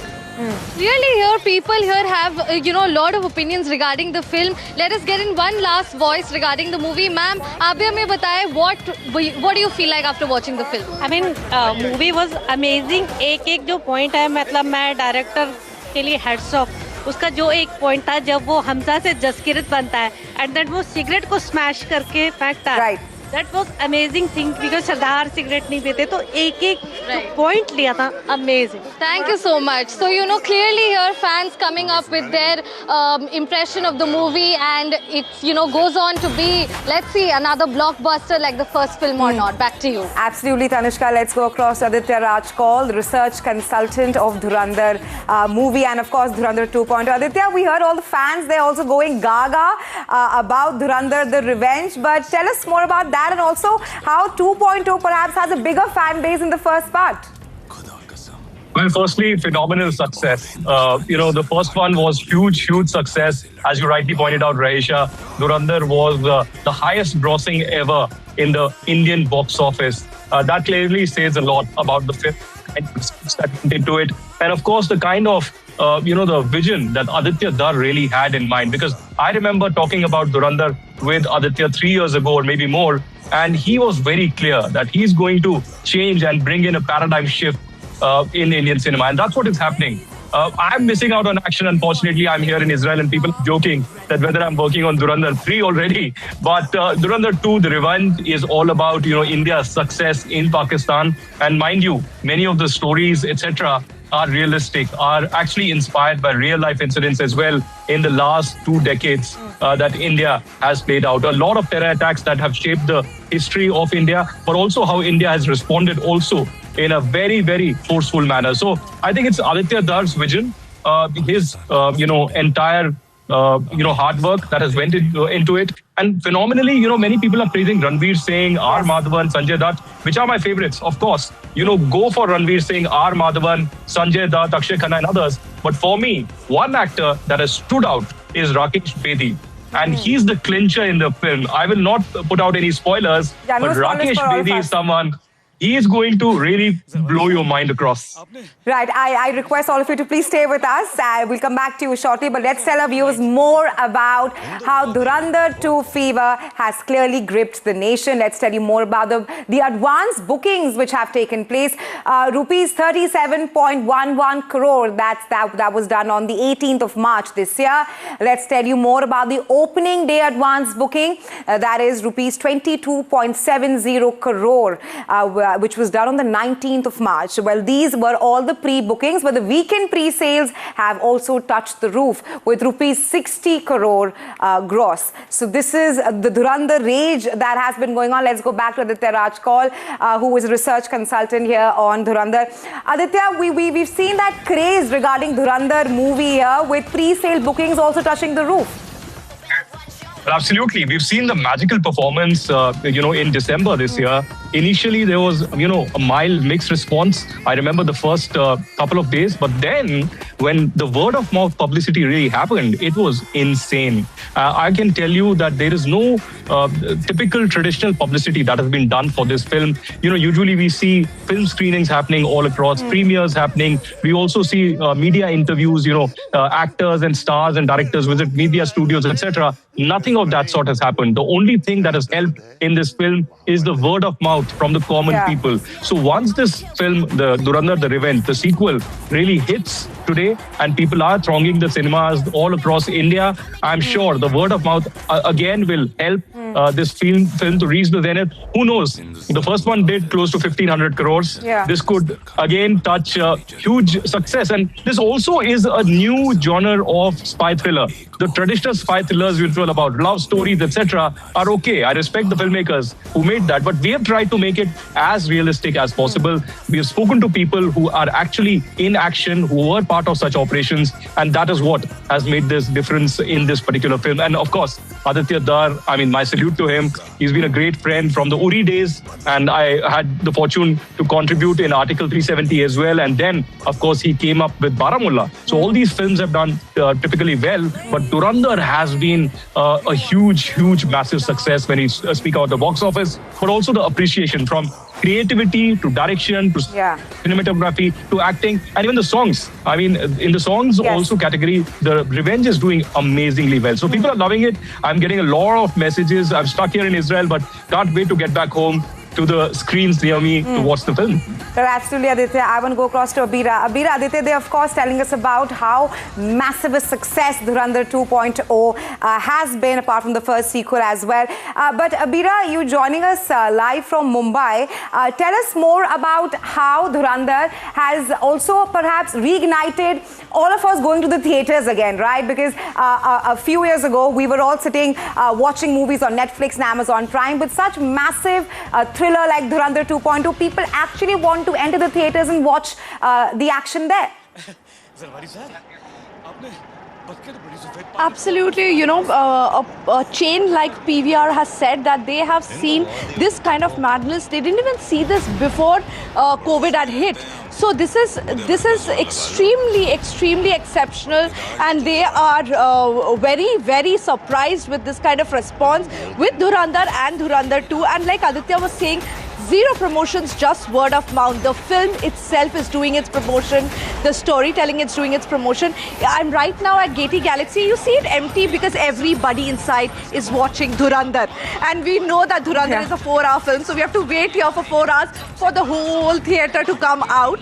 But not a single poster of Dhurandhar. You will see posters here of every film that plays here, but not a single poster of Dhurandhar, because Durand doesn't need promotion. The word of mouth is enough. So that's exactly what is happening. I've been going to different theatres and it's the same story. People are there flocking just to watch Dhurandhar and not a single poster around. Right, Abira, I can't wait to watch that movie, but I'm here in the newsroom studio right now. Let's go back to you, Tanishka. You have some more fans there. Get us some more reactions of how the fans are loving Dhurandhar The Revenge. You know, Rahesha, what Abira said exactly. No promotions here, no, flags here or boards here of Durand 2 as well. Not even in Delhi, but still people have still come about in scores to watch the movie. Another batch of lawyers have just come out after watching the film. Tell us, what did you make of the movie? It was really fantastic, but much thanks to Mr. Chauhan, who organized all this. And tell us about the movie. What did you think as an audience? Movie is fantastic, I must say. It's I think everyone, all inside the hall, enjoyed.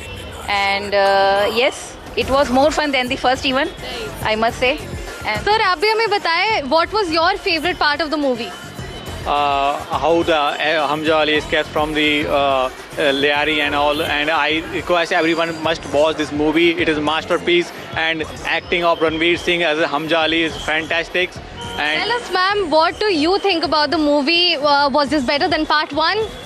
I think it was better than part 1. Like, it was a roller coaster of emotions, and 10 by 10 performance by Ranveer Singh, obviously. So yeah, you guys should watch. All right, so clearly here the fans and the audience verdict is out. You should watch the film is what the people just coming out of the theatre are telling us. Right, Tanishka, Abira and Aditya, stay with us. Let's tell our viewers more about how Dhurandhar has clearly shattered the box office. So first up, this is of course the highest grossing Bollywood movie ever. We say that because it's the highest grossing Indian movie of 2025, and it's the highest grossing Bollywood movie worldwide as well. Apart from that, this is also the fastest Bollywood movie to reach 1,000 crore mark globally. That's how much the fans have loved this movie. Biggest opening week performer for an Indian movie on Netflix as well. Let's go back to our reporters, and even Aditya, who is a research consultant here with on Dhurandhar. Aditya, of course, we spoke about how the fans have loved the movie, but without giving any spoilers to the viewers, Aditya, tell us about what perhaps a viewer can expect from Dhurandhar The Revenge. Well, Dhurandhar is a story that is unheard of. I don't think that ever in Indian cinema or the OTT, there has been any film that has been made to this level. The intricate research that has gone into it, night and day for months and years together. Aditya Dar has put all his efforts, his creativity, his emotions into it. It's about being proud as an Indian. It is about how India and India's intelligence agencies operate on foreign soil, or perhaps even globally, how intelligence networks really work. So there's a lot of interest in the Indian audience to see how the covert ops really work. Yes. So that is what Durand is all about, and I think it's been a huge success. Absolutely. And certainly we haven't heard the last of it. Absolutely, Aditya. Thanks very much for joining us here on this special show on Durand the Revenge. Let's tell you more about how fans across the nation are thronging to the theatres with excitement and fever to watch the Durand 2, Durand the Revenge. Take a look at this report. Rahman डकैत की मौत के बाद लियारी की सड़कों पर खौफ हरस का माहौल। कई मकामात पर फायरिंग और रॉकेट लॉन्चर के धमाके साफ सुनाई दिए जा रहे हैं। सबसे बड़ा सवाल, रहमान डकैत की मौत के बाद कौन बनेगा लियारी का बादशाह? People are here early morning for Durand. How excited are you guys? Very Super excited. Super excited. So, I mean, you're here with your family, right? I mean, this was well planned from before कि Durand 2 आएगा तो हमें जाना ही है. Plan ही था first part देखने के, और उसके हाइप के बाद ये प्लान ही था कि हमें सेकंड पार्ट फर्स्ट जो ही देखना है. Wow, but I want to ask, this is actually 19th March, the release date. A lot of people has watched a day before. Why are you guys like missing that fun? The tickets, of course. The film is 4 hours long, almost 4 hours long, so which is why it's taking very long for people to go in, come out. So I've got one gentleman here in Sion. We are standing. Let us try and know from him how exactly did you find the film. You've just walked out of the theatre. What is your experience like? I think it was a very good film. I liked the first part better. I think the You mean the first Durand? The first Durand, yeah. I think the songs were better in the first Durand, but I think I don't want to give the spoilers, but I think it's a must-watch. Does it live up to its hype? Yeah, it does live up to its hype. All right. Is there any specific actor that stood out for you in this film? I think Rajat Bedi. He was fabulous in the first part also, and he was fabulous in the second part.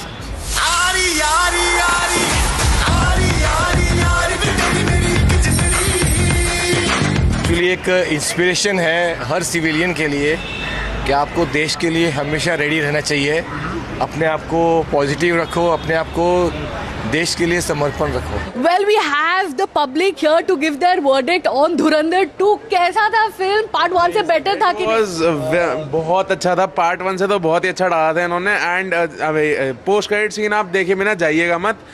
जो post credit scroll होते हैं उसके बाद एक scene है, वो देख के ही जाइएगा. अरे एक कोई डायलॉग सुना दो यार, रणवीर सिंह का कि घायल नहीं घटक हूँ, ये सुना दो.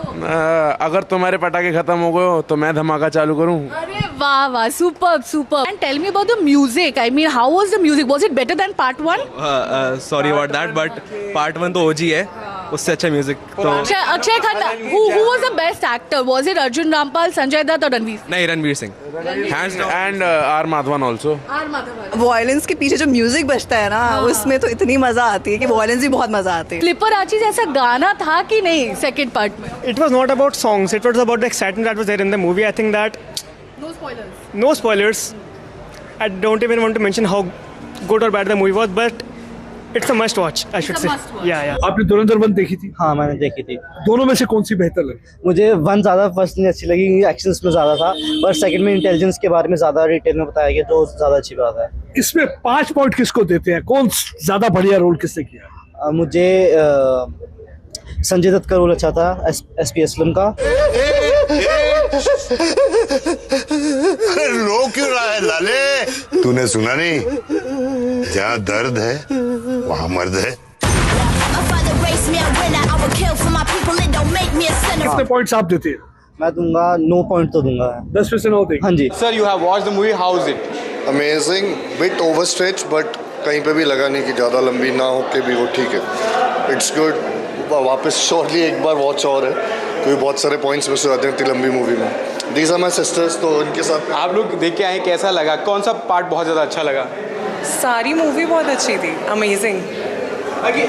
जो धुरंधर फर्स्ट थी तो उसका बहुत गाने बहुत फेमस हुए, म्यूजिक बहुत फेमस हुआ. इसका म्यूजिक कैसा है? कोई आपको म्यूजिक में हमें लगा एक आइटम सॉन्ग की कमी थी, शरारत थी, तू होना चाहिए था. इसमें वो सॉन्ग की कमी मिस हुई, बाकी तो अमेजिंग. क्या नाम है आप लोगों का? धुरंधर कैसी लगी है? बहुत मस्त, देखने लायक है, हर किसी को देखनी चाहिए। काफ़ी कुछ अनएक्सपेक्टेड था, मतलब एक ही वर्ड में बोलूँ तो अमेजिंग। बहुत ही मज़ेदार थी मूवी। ऐसा लगा नहीं था कि ऐसे ट्विस्ट आएंगे इस मूवी में, और जो आखिरी में जो इन्होंने सीक्वल खोला है भाई साहब, देखना जरूर। पाकिस्तान का मुस्तकबिल अब हिंदुस्तान तय करेगा।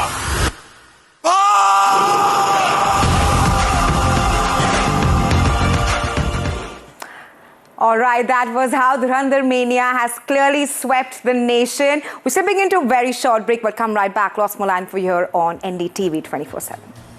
हिंदू बहुत ही डरपोक कौम है। पड़ोस में रहते हैं हम, कूदे भर का जोर लगा लो और बिगाड़ लो जो बिगाड़ सकते हो।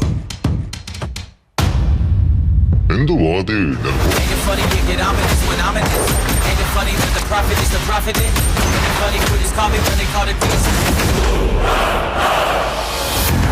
रहमान डकैत की मौत के बाद लियारी की सड़कों पर खौफ और हरस का माहौल।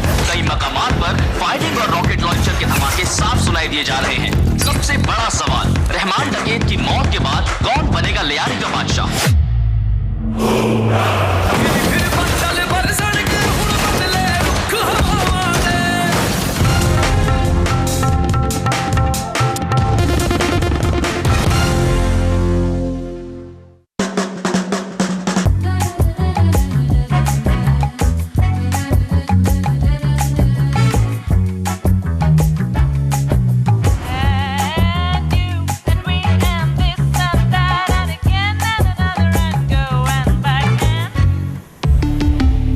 Volkswagen. Premium boarding, premium space, premium meals and more. In India's only premium economy.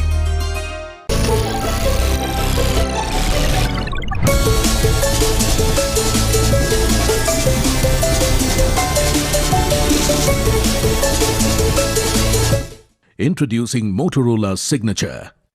AI game changer होने वाला है। AI will prove to be a game changer. Taking a step in this direction, the Uttar Pradesh government led by Yogi Adityanath has launched the AI Pragya program. Through this program, 1 million youth in the state will be made proficient in various aspects of AI. AI है, data science का है, robotics का है, machine learning का है, drone technology का है। इन सभी के अनुरूप कार्य में उसको पारंगत बनाने के लिए सरकार इस दिशा में कार्य करेगी। AI Pragya is a digital learning platform through which youth are being trained in machine learning, data science, robotics, cloud computing and automation. In this program, global technology companies such as Microsoft and Google will run upskilling programs, enabling participants to be prepared according to industry requirements. 25 lakh Uttar Pradesh के नौजवानों को AI version को free में उपलब्ध करवाने की दिशा में एक बड़ी कार्य योजना के साथ कार्य करेगी। LIC brings its Navjeevan Shri for young professionals. Pay regular premiums, enjoy life insurance, earn guaranteed additions as a percentage of premium, create a guaranteed corpus at maturity for your dream goals. Attractive incentives to existing policyholders. Buy today. हर मोहल्ले का अपना clinic, मुफ्त डॉक्टरी सलाह, मुफ्त जांच, मुफ्त दवाइयाँ, बस 4 कदम और बढ़िया इलाज। पंजाब की भगवंत मान सरकार ने राज्य भर में अब तक 881 आम आदमी क्लिनिक की शुरुआत की, जहां हर दिन 73,000 लोगों का मुफ्त इलाज किया जा रहा है।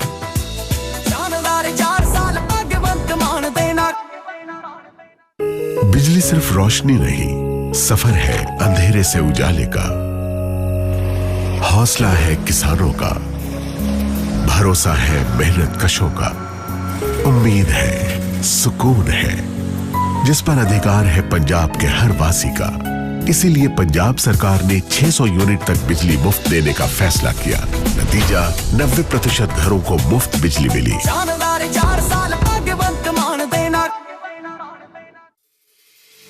शिक्षा का सूरज उगा और कानवा निकल पड़ा, बंद था जो कल तलक अब रास्ता वो चल पड़ा।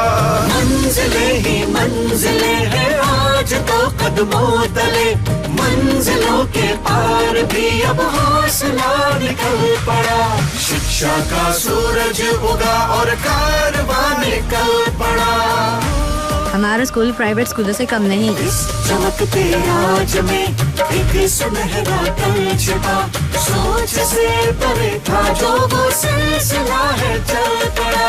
शिक्षा का सूरज। हम गवर्नमेंट ऑफ इंडिया के क्लासरूम रैंकिंग सर्वे में नंबर 1 हैं। पिछले 4 वर्षों में पंजाब सरकार ने शिक्षा व्यवस्था में क्रांतिकारी बदलाव किए ताकि हर छात्र को बेहतरीन शिक्षा मिले और उनका भविष्य उज्जवल हो। शानदार 4 साल भगवंत मान देना।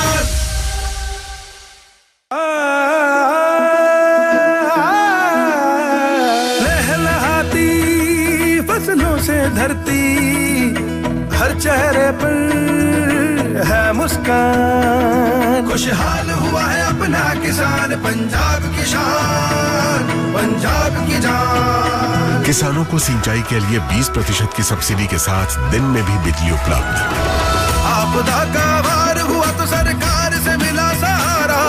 नहरी पानी से अधिकतम सिंचाई की व्यवस्था। फसल बिक्री की फिक्र नहीं, समय से होता है भुगतान। खुशहाल हुआ है अपना किसान, पंजाब की शान, पंजाब की जान। पंजाब सरकार किसानों की बेहतरी के लिए प्रतिबद्ध है। खाद, बीज और बिजली की आपूर्ति से लेकर फसलों का उचित मूल्य सुनिश्चित करने तक हर जरूरी कदम उठाए जा रहे हैं ताकि किसानों को अधिक लाभ मिले। शानदार 4 साल भगवंत मान देना। आंखों में चमकीले सपने और दर्शन की अभिलाषा, हर दिन एक नई यात्रा, हर दिन पूरे होते अरमा।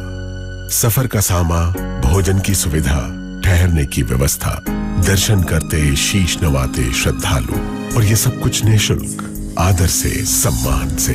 मुख्यमंत्री तीर्थ योजना के अंतर्गत 40,000 वृद्ध श्रद्धालुओं ने निःशुल्क यात्रा की। आस्था का ये सफर प्रतिदिन जारी है। शानदार 4 साल भगवंत मान देना। जोत सिंह, हृदय रोग का इलाज, खर्च 3 lakh. Surendra Kaur, kidney patient, 1,17,000। Kamalbir Singh, kidney transplant, 5,68,000। लेकिन इनमें से किसी का 1 रुपया भी खर्च नहीं हुआ, क्योंकि पंजाब सरकार ने प्रत्येक परिवार के लिए 10 लाख तक के मुफ्त इलाज का प्रावधान किया है, जिसका लाभ लाखों लोगों को मिल चुका है। शानदार 4 साल भगवंत मान देना। आपको शायद पता नहीं होगा, अपार ने INS विक्रांत के लिए 150 से ज्यादा तरह के केबल्स बनाए हैं। देश के टॉर्पीडोस में भी हैं अपार के केबल्स। वंदे भारत भी अपार के केबल से ही स्पीड पकड़ती है, और यही वायर्स और केबल्स हमारे घरों को भी पावर करते हैं। विश्वास इसमें अपार, तभी तो ये है देश का तार। वीडियो लाइक करो, 30,000 कमाओ, सिर्फ 1,000 रुपए सिक्योरिटी डिपॉजिट। माँ थोड़ा ध्यान से।